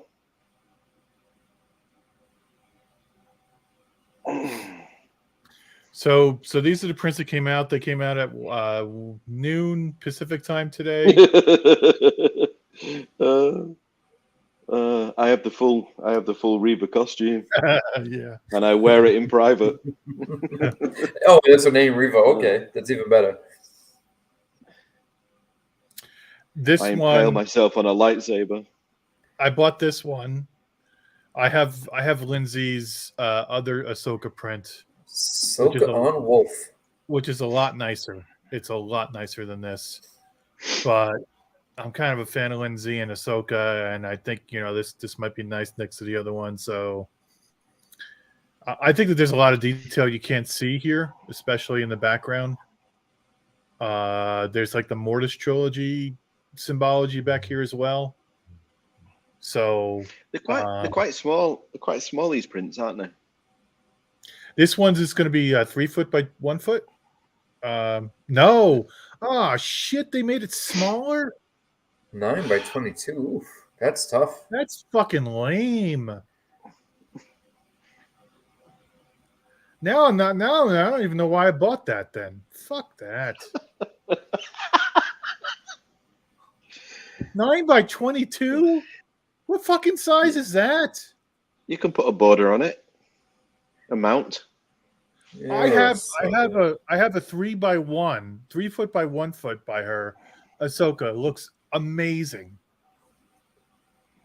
9 by 20. Oh, 3 foot. That's big, isn't it? Steve. That's a weird size too. It's not even like 12 by 24. 9 by 22 is odd. It's very, very thin. Size. It's not even half of a 18 by 24. Yeah, that's an awkward size for sure. You I can't didn't even get like when an I off the shelf frame for that. when I bought this, I did not see the size. If I had seen the size, I don't think I wouldn't have gotten it. Fuck me. The size is a deal breaker. Right, size matters, dude. Isn't it? Yeah. It really does more than you would know, Ah, damn it. Maybe this will fit in the case next to the Ahsoka statue. Oh well. So anyway, that's a lame ass size. Other than that, Oh my god. are you laughing at Yeah. that Far From? Is that what you're laughing at? Well, No, you're just talking about the size. because So, we yeah, know you're gonna be tossing and turning tonight. I was just kind of expecting him to be bigger. So I ordered 2 of these, Steve. Did you? Which ones? Yeah. I Which checked one? the size and I thought, yeah, okay, I'll order that. I Of ordered what? well, which do you think? Which do you think? Okay, if I'm looking at this, What's the I drop would order? I think I know. wait. Hold on. You got this one for sure. Okay, yeah, I Yep. did get that one. I was gonna say that's a definite. Rob I definitely did get that one. I love the probe droid. I could just hear the noise. I look at the picture, I can hear the noise.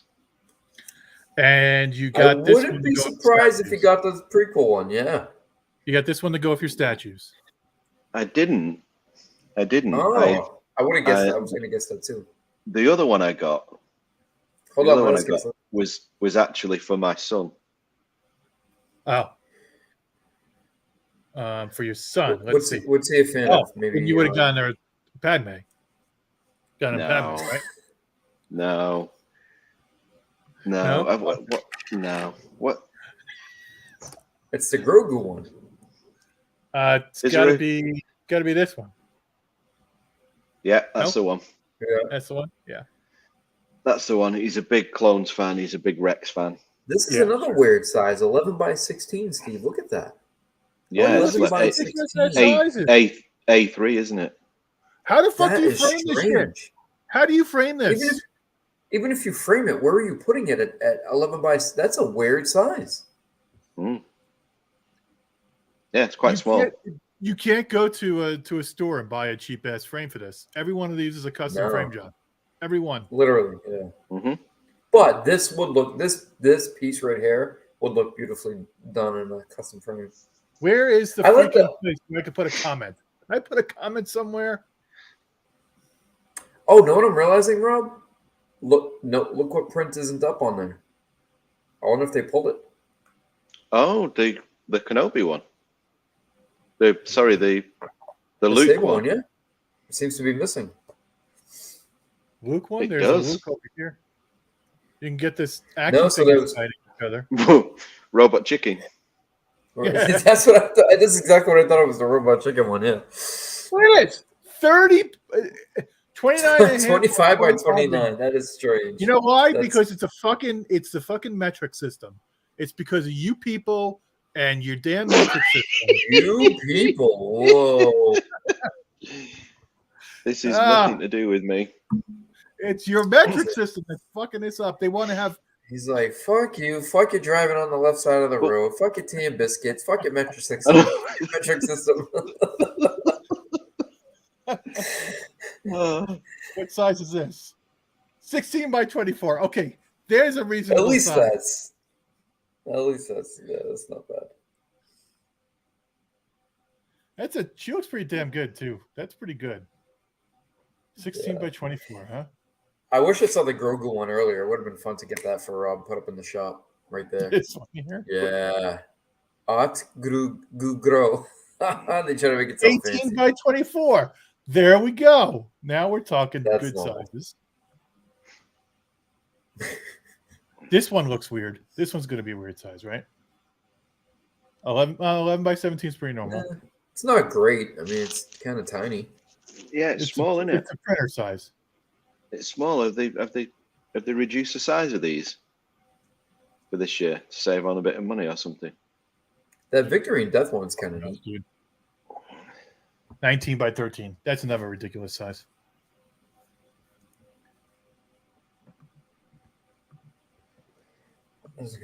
What is that one?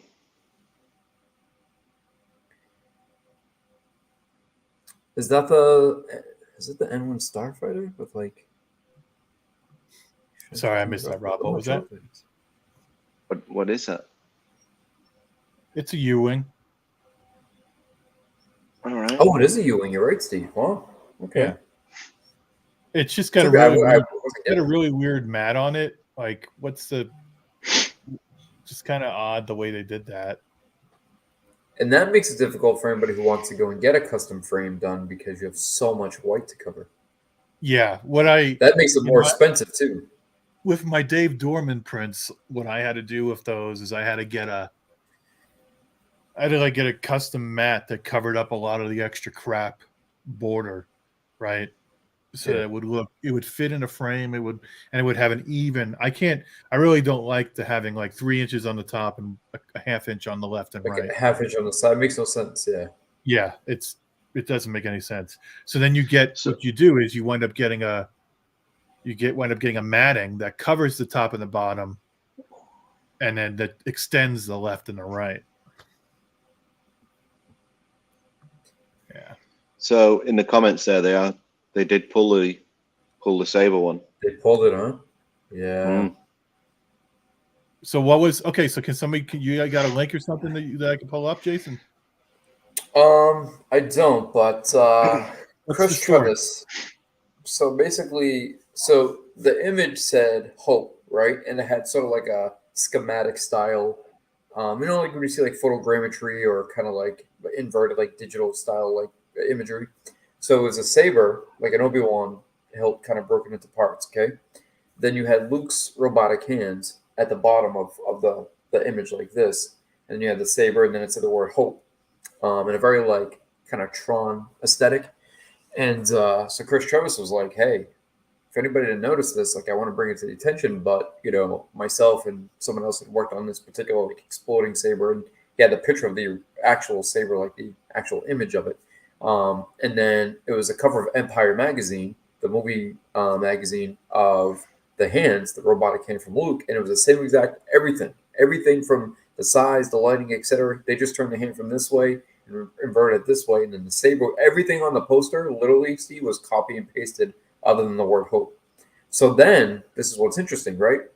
So it's flat out plagiarism, but what people don't necessarily realize is within the sort of Lucasfilm ecosphere, it's kind of like they have their own public domain, if you will, where although things are copyrighted and trademarked, if it's within their sort of like, licensed ecosphere, you can kind of borrow and use. And, there's always been like, hey, this person painted this, but they used, a Hot Toys piece or a Sideshow piece of reference. Well, they're allowed to do that. So then started the comments of people pointing that out, which many were correct, that is a factual thing. However, there is a limit to which, how far you can go with pushing that envelope. This was just a complete blatant, like, I'm going to take this piece, and just go like this, like a complete copy and paste. And that just didn't even bother to change a single thing other than the coloration and saturation of the image. And there was no, like, trying to contest it or trying to match it. It's just the second you saw the two pieces, it was like, wow, that's a ripoff. Who is the artist that did it? I don't remember by name, but if Cece's watching, she'll probably know who it is. Yeah, I don't remember, but I think that artist is definitely catching some heat now, for sure. Man, that's a shame. It is, and it wasn't that bad of a looking print either. I could see doing that with like actual photographs of actual things, or like industrial design type of stuff. But art, I don't know. I think nicking somebody's art, even though it's in the same ecosystem as the other art, boy, that's pushing it. I mean, imagine you took this cute little Grogu here, right, and reused him in his own in a separate photo. I think this would be good to send to to Rob. This would No. look great in like your Don't send it me. bathroom. What's The that? artist, In the loo?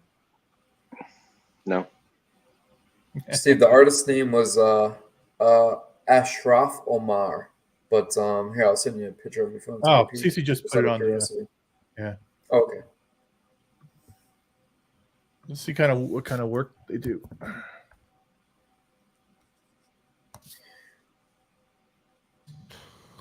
I did send you the image. Yeah, that's honestly, it's not even. I mean, it's just lazy.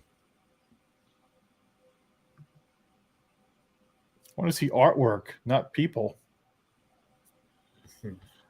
And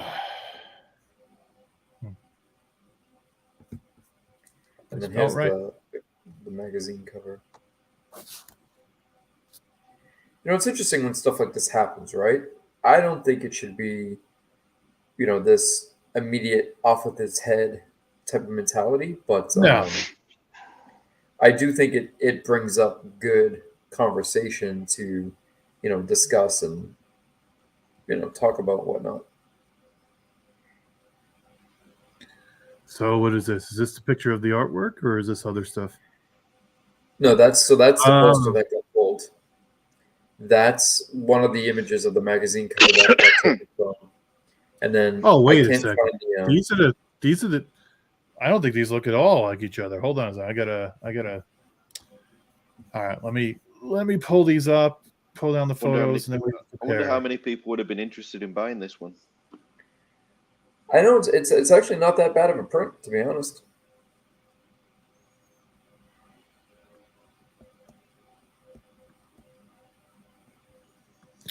All right, save those down.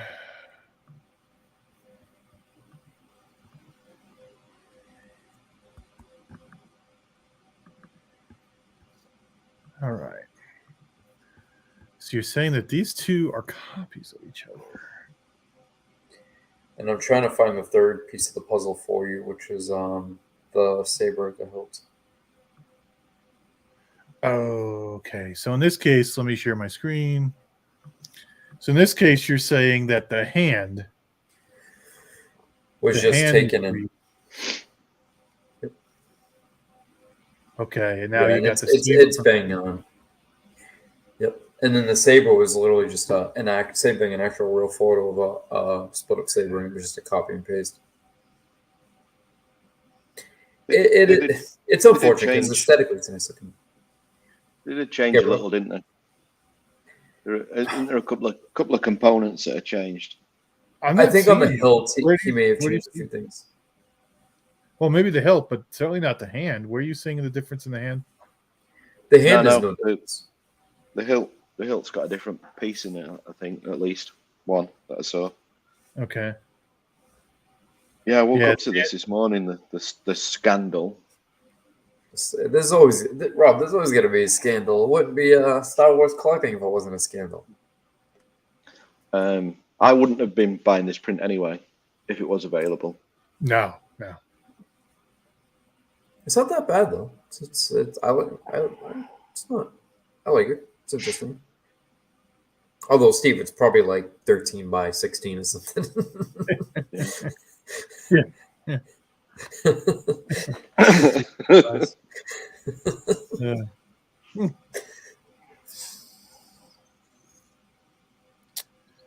All right. Well, okay. So I think that brings us to the end of the material part.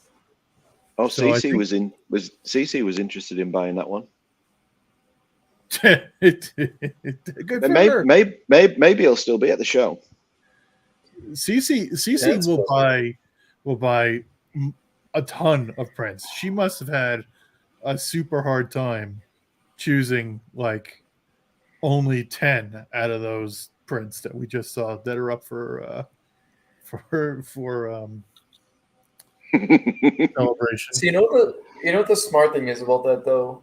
So one, I think Cece's pretty well disciplined and she knows that. But the good thing about getting prints is knowing that like you have the availability and the option to rotate and change. But you also have the ability to, you want to buy, sell, trade. Not that that's anybody's agenda, but you have a lot of liberties with, some of the prints that are more affordable and more diverse range, because it's always one of those things where you're like, if I want that, I don't know, but for $50, why not? 9 out of 10 times, it's one of those things where like it kind of can't go wrong. Yeah. All right, you guys want to talk spoilers? Before we do, you've not seen it yet? Not the full thing. I got up to watch it the other night, and then we can't spoil it for Jason. We can't No, spoil it for Jason. It's okay. I'm into it. We can do it. Steve, before we talk spoilers, yeah, Aaron has been waiting the whole show for you to show the Batwing. Let's see the Batwing. Batman stuff. And just so anybody who's watching now, or a month from now or a year from now, forgive the background. Aaron's house is a little messy. He hasn't picked up yet, but we're just looking at the Batwing.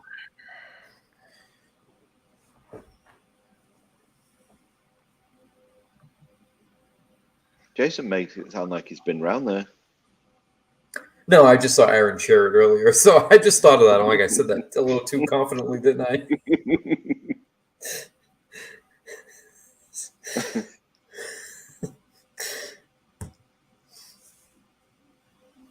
All right.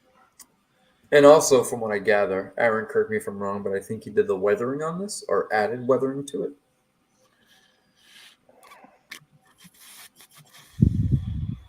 Okay. What a show off! Come on, I was expecting some sloppy picture with nonsense. Come on, man. This is good. It doesn't look big in this picture. What looks what kind is of this? small. Is this a model or the Jazz Inc. one? The Jazz Inc. one. I don't know. Which one is Now this? Yeah. So this is with the weathering. Okay. So it's interesting. The first thing he does is repaint, right? The first thing he does this is really the Jazz Inc. one? Yeah. Okay. Right? Yeah, this is a Jazz Inc. one. Yeah, Jazz Inc.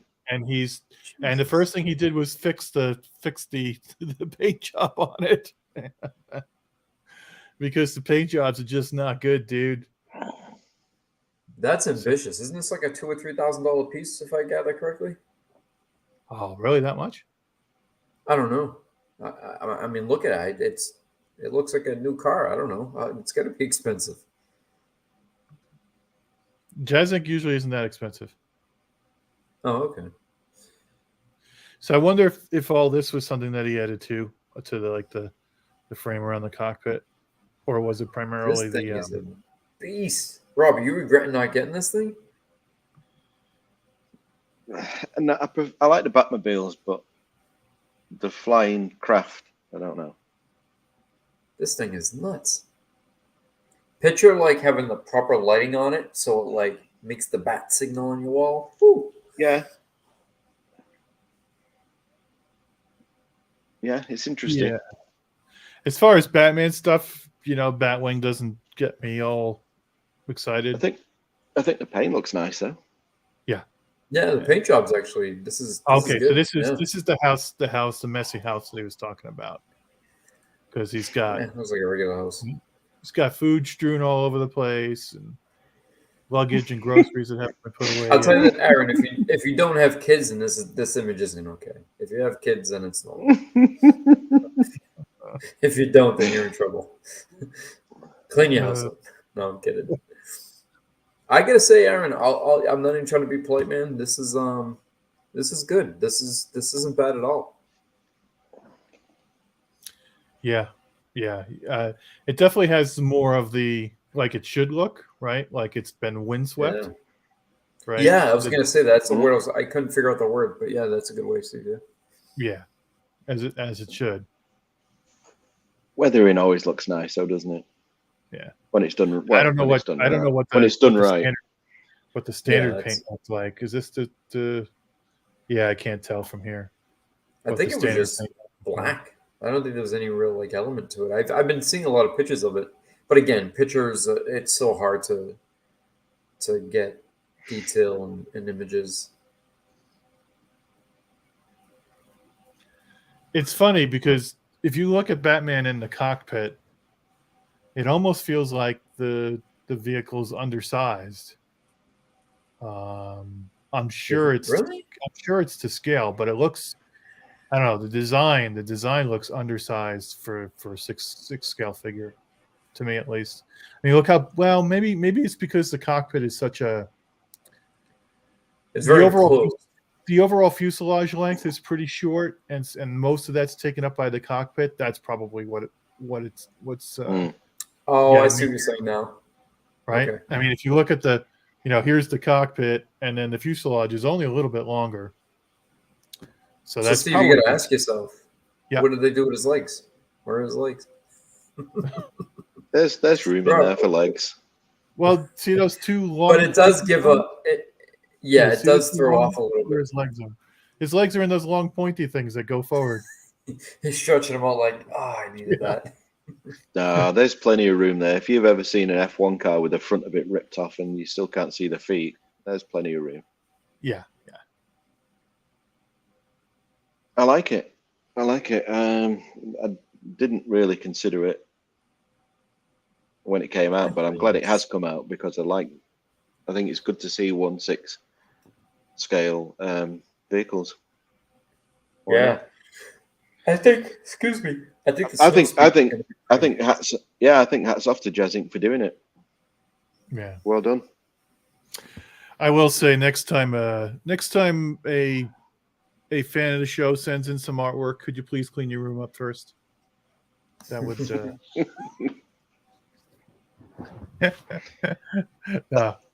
That's what stops me sending pictures in. Oh, is that it? Is that because you wanted to a mess? Mm-hmm. Mm-hmm. Oh my god! Look at this. Oh, it's like, holy cow! There's like 17. It's far. Steve, you said cockpit like 4 times. Too many cocks in one paragraph. Terrence says noted, Steve. I hope you realize I'm kidding. So Aaron said each rivet was hand done. That's pretty cool. Yeah. Okay, so he said the frame was. I was asking about the frame. He said the frame is normal. He's going to add rivets. Okay.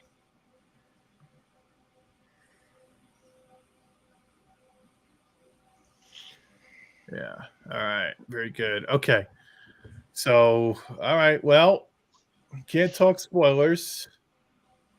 You can. It's fun. I watched like 15, 20 minutes of it. Okay. All right, then I'm going to put on the spoilers banner. So you watched 15 or 20 minutes and you managed to pull yourself away from it? No, it was because it was I watched it in real time, like 3 a.m. I just was kind of like, I wasn't fully lucid. I was kind of drifting in and out of that dream state. So my first comment is a complaint. So the first episode was all about, I've got to get myself an IG droid. I can't do this without an IG droid. I got to make this special trip. I got to tear down the statue, and I got to go find a special battery for this thing. All right, I got to find the IG droid. Boom, boom, boom. I'm going to go all the way over to Tatooine or whatever. Go find the battery. Oh, there's no batteries. All right, I'll take R5. Thanks. See you later. Takes R5 and then does the job with R5. Doesn't he hate droids? Yeah. Oh, yeah. There's that too, right? So what was the fucking point of the whole IG part of the storyline? If he's going to drop that. Wait a second, Steve. Wait a second. On the mission. You're being harsh. You're being harsh on the IG droid part, because then he gets the R5 droid. Yeah. And what is the point of the R5 droid? What does he even do? Apart from need rescuing. That's it. This is true. I know. You're right. You're right. He doesn't need a droid at all, it seems. It doesn't. You're absolutely right. What fuck, dude? What did he need a droid for? So he could take his helmet off or something. What? I don't. What? My 12-year-old son said to me, "It's a bit stupid. He can't take his helmet off." He's 12 years old. And he thinks it's stupid he can't take his helmet off. He said, "How does he have a shower?" What am I supposed to tell him? I don't know. What do you tell him? How does he shower? How does he shower? How does he shave? How does he shower? He does. Wait a second. So, What is he doing? He has to blow his nose. I thought he could. I thought that he could take his helmet off, just not in the presence of other people. Remember the episode where he was in the village, and he had the little fling with the lady in the village? That time where the AT-ST came out and almost destroyed it. Wasn't he? Didn't he like have his helmet off and get it on real quick when she walked in? Mm-hmm. I think so. So I think he could take it off, just not in front of other people. Yeah. I thought that was just because he was insecure. But he takes it off when they're in the Imperial thing, right? When he's trying to pass for. That's why he got himself into trouble. Yeah, that's how he had to take it off there, and he also took it off when they were trapped in that building with whatever the mayor's name is, and they had to escape into the sewers, and he got hurt, right? So yeah. The whole fucking thing about the IG-11, and you're right, Rob. When he substituted him for R5, and then it did absolutely nothing. That was like a big fucking waste of time. Why? Like getting to, and then the other thing is getting to these catacombs or whatever underneath. Was that hard? It wasn't hard to get there. She told them where they were. He flew there. He walks in a cave, goes down. Well, apparently they were poisoned. That was the thing. Well, poison. But no, that's when he discovered that, it's not poison after all. Yeah. So you ever watch? But he discovered it. R5 didn't tell him. Right. Do you ever watch the show? The YouTube guy it's pitch meetings. You know, the guy does like a pitch meeting, like he'll do like a pitch meeting for this, pitch meeting for that. You know, and I could just see them doing the pitch meeting for this episode. Oh, poisonous caverns beneath a city that's blown up with dozens of nuclear bombs. That must have been incredibly difficult. And the guy says, "Oh no, it'll be quite easy. Barely an inconvenience." That's what barely an inconvenience.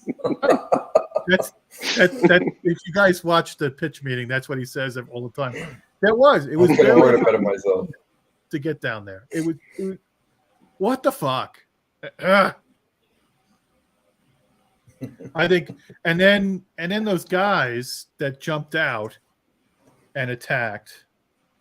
I haven't gone back to look for it, but you know the H.G. Wells story, the time machine, the time traveler or whatever. I think you know what I'm talking about, H.G. Wells' time machine. Mm-hmm. And he goes back to one place where there are these subterranean creatures called the Morlocks. Guys know? Oh yeah. What's this? Journey to the Center of the Earth? Maybe. Well, no, no. I think it's Time Machine. I think it's okay. It might be. Yeah. I'll see what I can get. But I swear I've seen a show, like an old 1950s show, where the subterranean creatures, that these guys were a spitting image of those subterranean creatures. It's from the Time Machine, H.G. Wells. Oh, the cavemen guys. Yeah. Those guys that jumped out. Okay, here I show you this. I show you this picture. It looks.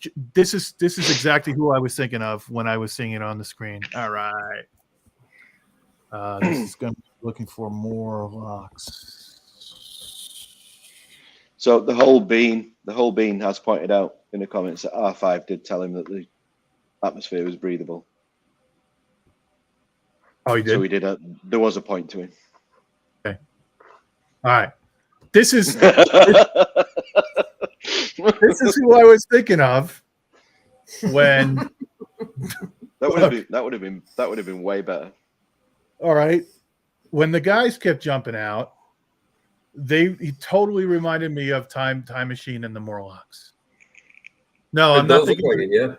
the whole being is talking Land of the Lost. Those are the Slee stacks. I'm not thinking of Slee stacks. I'm thinking of the Morlocks. But yeah, it felt like something straight out of the Time Machine because they were coming. Yeah, look, see these guys? Because they were coming from underground and attacking and all that, and they were kind of hunched over with the big neck. You know, here's another one. It was, to me, a total rip of those characters. Yeah, no homage.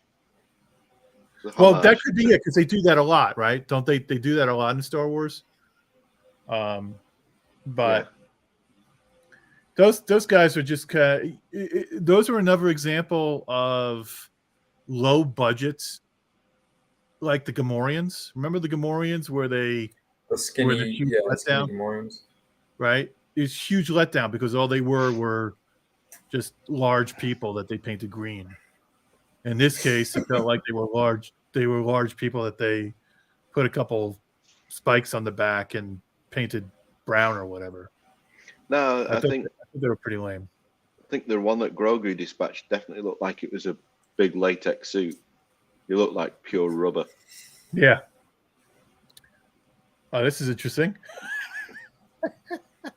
A little Star Trek Photoshop here. Anyway. Yes, they did look like that. Yeah, that's exactly what I. So Hazard Blue, thank you. At least I'm not the only one who's like going crazy here. That's what they reminded him of. Yeah.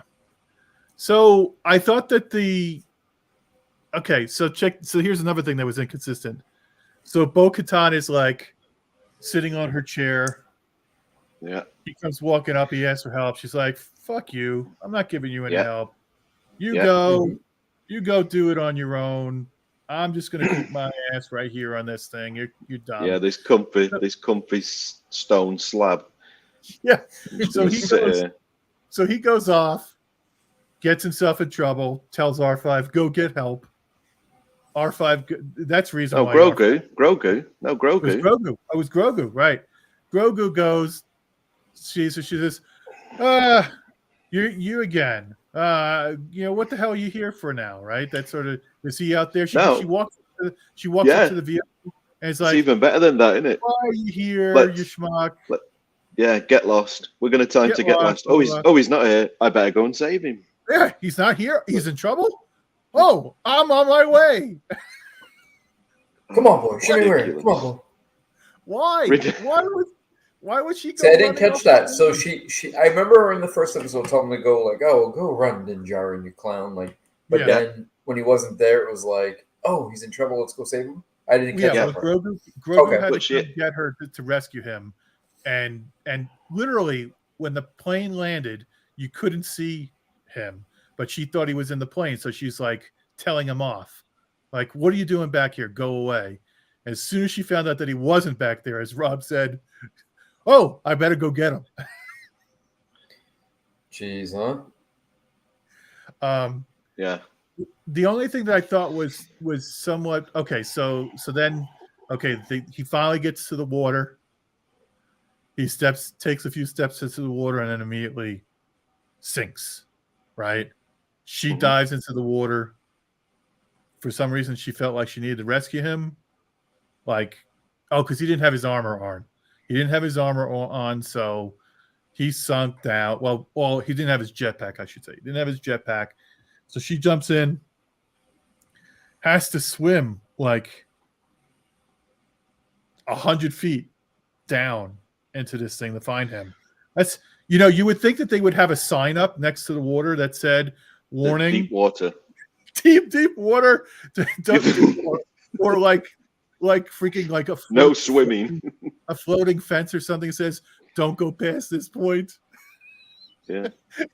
Well, you think she would have told him, because she was going on about how she was there all the time, and right. Mom said never to go more than 10 feet into the water. Right.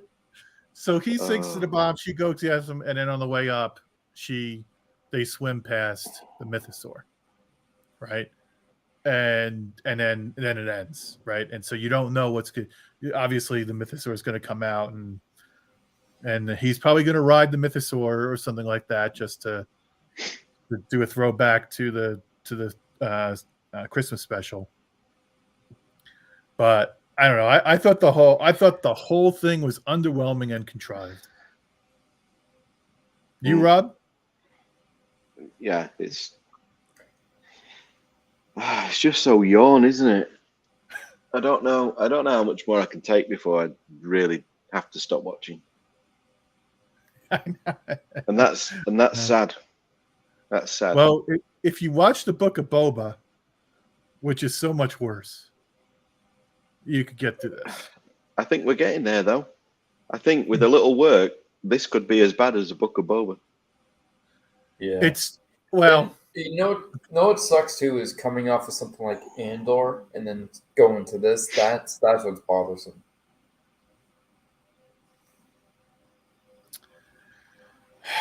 Yeah. See, that's the other thing as well. Bo-Katan's shit, as commented by Chris there. He makes a good point, because her ship is much better than Mandalorian ship. It's like a proper ship where you can get more characters in it than just yourself. Doesn't make any sense to me. That ship is stupid. It's a stupid idea. Stupid. I don't get it. I mean, yeah, he could have that, but maybe that would park in a bigger ship, and then he'd have a proper ship that he could actually use to do missions and tell a story, instead of trying to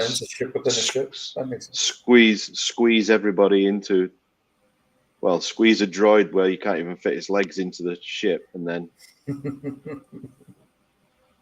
you don't have Grogu in the pod thing. Oh, it's just on so many levels. It just makes me think, no. We gotta have T-shirts made to wear to Celebration where it's a picture of the ship, and then on the back, where's his legs?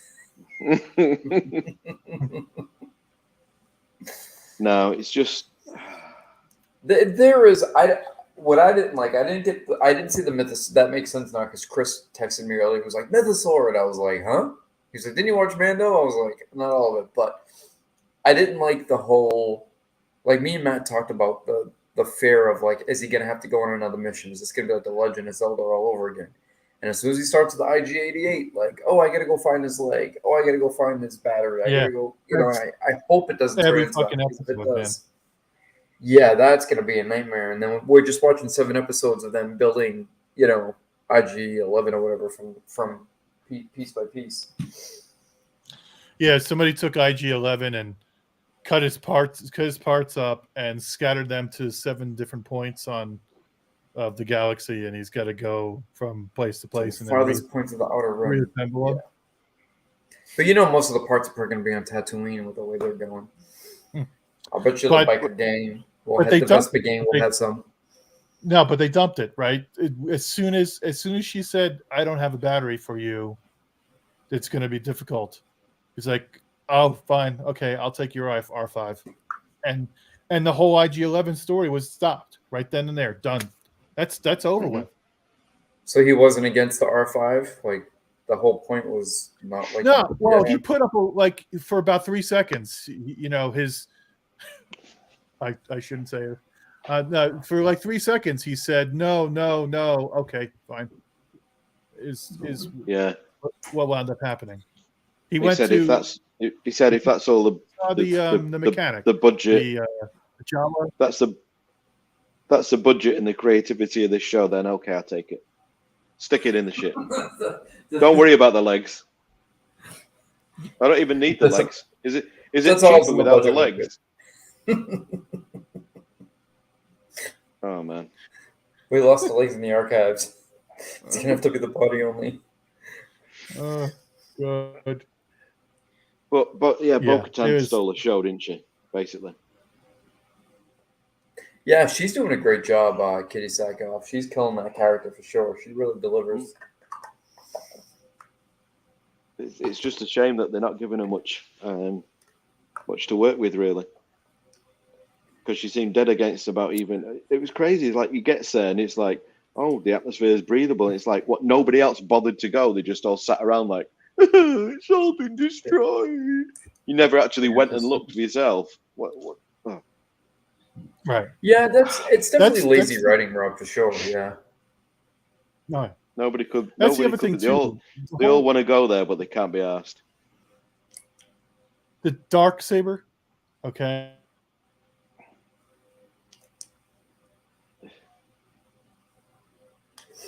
I think Steve's deep in thought. he's real deep in thought. I'm going to join in. Not that you froze for a second.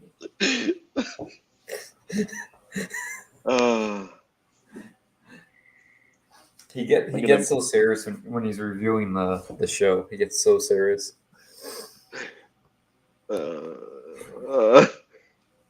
Is he gonna come back, or is he gone now? No, he said his computer crashed. He'll be right back. That is not very flattering. The talent thing, though, so when you mentioned the slab, right? What I thought of, and I know this is silly to bring up, but I genuinely thought of this when she's like, because she's just like kicking back on the thing like this, right? When he shows up, and I'm like, that's all she's just been sitting there all day on this like slab of concrete, and then he walks off, and I'm like, she's gonna be sitting there all day again, like just by herself doing nothing. Like what? There was no. You gotta leave a little bit to the imagination. Like she's there all by herself in this giant concrete castle with like nothing to do, absolutely nothing to do. So it's a little weird. I think it's I'm a little upset because the first two weren't that bad. They had their issues for sure, but this one seems to be starting off on a it does. leg. I agree. Yeah, for sure. It's starting off bad. Well, fingers crossed. Samuel L. Jackson's going to save it in the last episode. Hey guys, oh my God! sorry You about won't believe what was just said, Steve. But I don't think we can repeat it. So I heard something about Samuel Jackson. I imagine it's crazy. What I was going to say about the Darksaber is there's this opportunity with the Darksaber. Since Din Djarin has it, there's an opportunity for a huge conflict between Bo-Katan and Din Djarin over that saber, right? She obviously wants it. He has it. The only way she can rightfully take it, she can't be given it. She has to steal it, right? But what happens in Rebels? Doesn't someone give it to somebody in Rebels? Or are we forgetting about that? I don't remember. Somebody else. Yeah. Well, do you think the dark? Oh, it was what's her name? Yeah. It was Sabine got it from purple someone, hair. didn't she? Yeah, Sabine. Yeah. She gets it from somewhere, but I'm sure she didn't kill someone for it. But I could be mistaken. I'm trying to remember. Oh, she got it from what's his name? The bad Mandalorian guy. The bad Mandalorian guy is the guy who showed up with it in the first place. The one that Kenobi wound up. Didn't Kenobi wind up killing him when his girlfriend got killed? Yeah. I think Pre Vizsla had it, and then somehow, I don't know. It's been a long time. Anyway, didn't remind me in this show. Didn't Din Djarin throw the saber on the ground or drop the saber? Yeah. So Din Djarin dropped the saber when he got tied up in the crab pot. Remember, he was put in the crab pot by that mechanical creature, right? The Iron Maiden. He dropped his. That character was quite good. Yeah. So that thing threw me off. Yes, very interesting.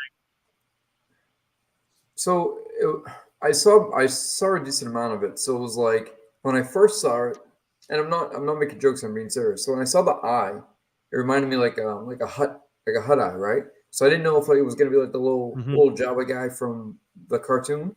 So I thought maybe that was inside of it. I wasn't sure, but then when he came out, he was kind of like General Grievous. He had this weird, like, hunched over, sort of like robotic machine body, and I don't know. But then at the end, he turned into like a much smaller character, like much smaller machine or something. It was like 3 machines in one. Yeah. Okay. Well. the creature that he came out with the spikes on the back, right? Yeah. And the glowing eye and the spikes. I swear that I've seen that thing in a video game somewhere. And I'm trying to remember what video game it was. It was kind of like a. Sorry, what was that, Jay? No, I said I don't doubt it. It probably is a probably they probably borrowed it from there's somewhere for a sure. video game. There's a video game. I'm trying to remember what it is. I don't think I played it, or a movie or something where it's kind of like a dystopian future. The world is just a bunch of garbage. Everybody's dead.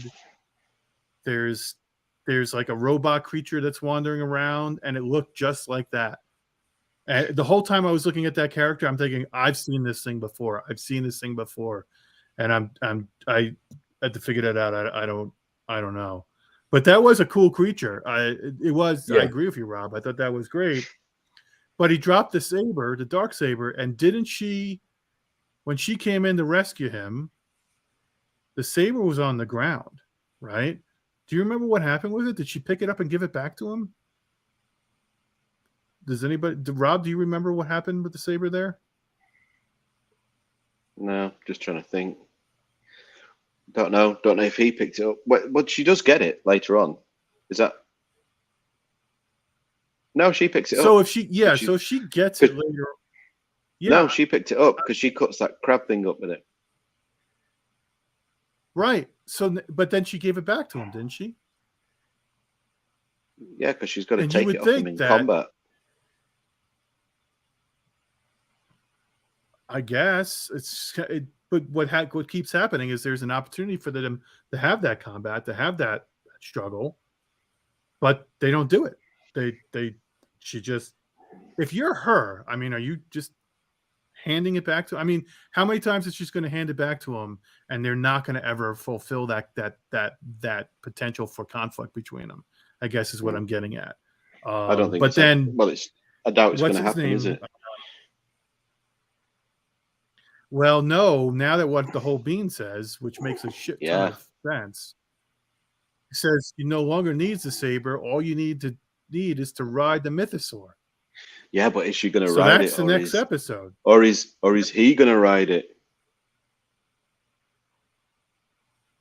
I bet you she rides it. That makes sense for her to ride it. It would do based on what we've seen, because he wasn't very good this episode. He was just all like caught in a trap and then drowning because armor's heavy and he can't swim. Yeah. And it was dead deep. And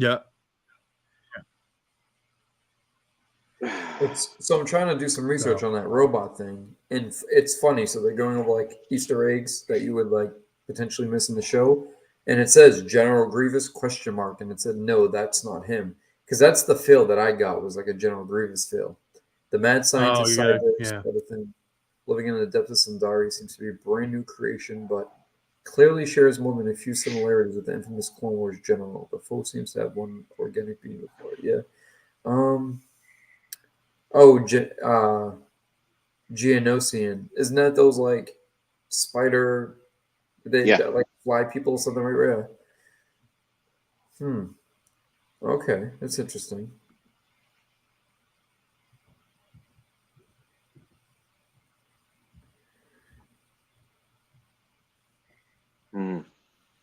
Yeah, there was I'm gonna have to go back and rewatch it. It definitely doesn't look Geonosian to me. I mean, the Geonosian is very organic and insect-like. It's got a similar kind of like a mixture between Geonosian and Grievous. I can see it a little bit, but you're right. It's the Geonosian is more like biological.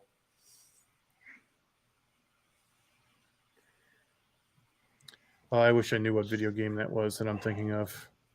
Recall? Nathan is asking if it's Recall. Let me take a look. It's possible. I'm looking at images of it. Those look more like Bambots almost. But it could be. Steve, you're a pretty heavy-duty gamer, huh? I don't know. Fallen Order and The new Jedi one and Recore? No. Yeah, this is not what I was thinking of. And it could have been a movie too, like one of those animated movies. Oh yeah, what like Dead Space, something like that. Yeah. Let me look. Well, I watched it and I was underwhelmed. And usually when I watch Mandalorian, it's like I don't think it's great, but I don't think it's terrible either. Yeah. That disappoints me because I either want to love it or be able to tear it to bits. And so far, it's left itself wide open these first 2 episodes.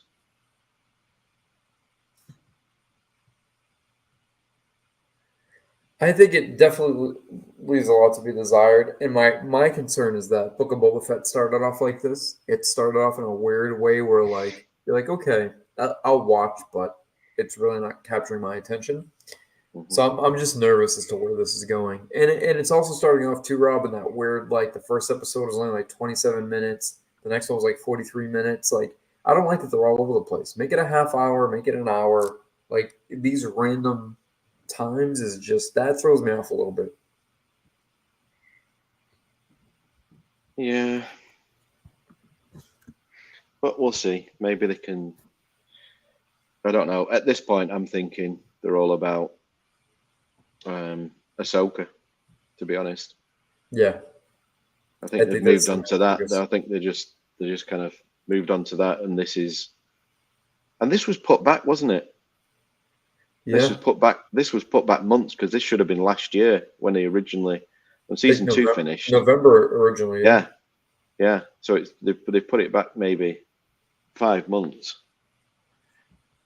I don't think that was maybe anything to do with the show though. Maybe that was more to do with the timing of keeping people subscribed.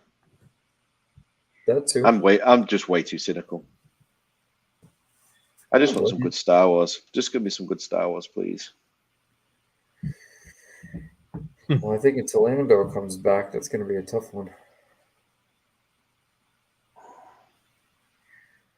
See, Jason's saying that there in the comments, look, that you can see past a few flaws and he loves everything in the franchise, but I don't feel like that. I think the franchise should be better.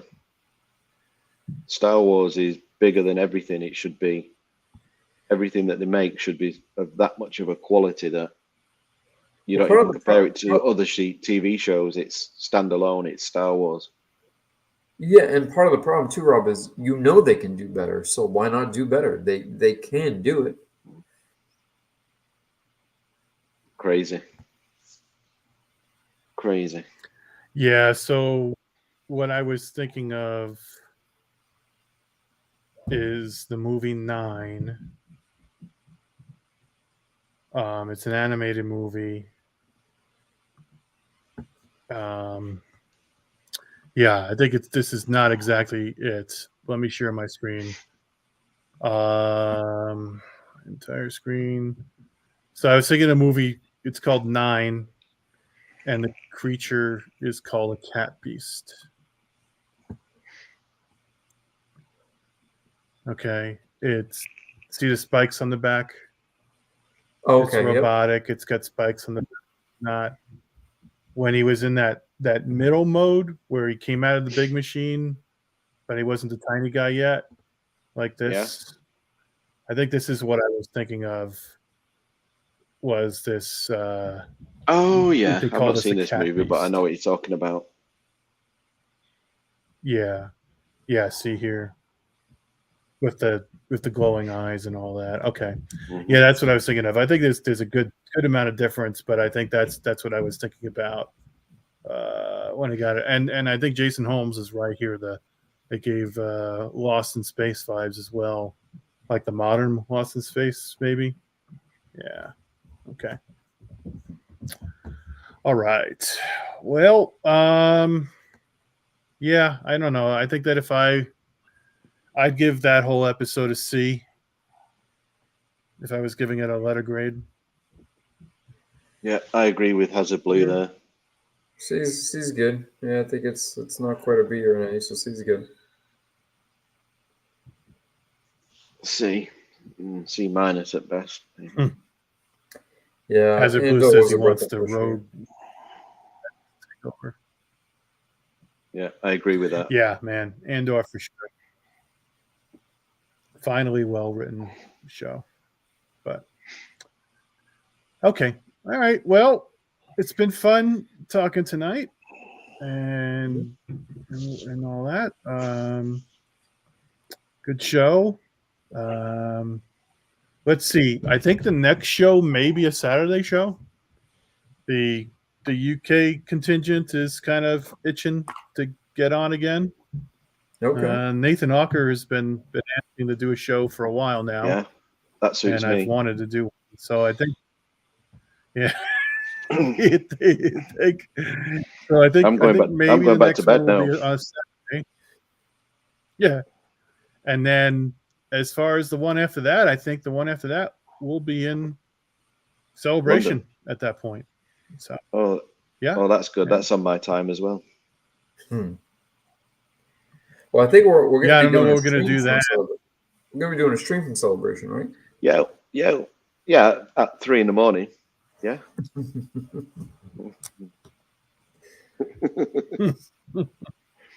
Yeah, could you imagine? Hey, let's get up at 3 so we could do the live stream. Yeah, I don't think so. Who would do that? No, we only make you that, Bob. Yeah. But anyway, it's been a lot of fun tonight, and we'll see everybody later, huh? Good night, everybody. Good night. Man, come on. Do the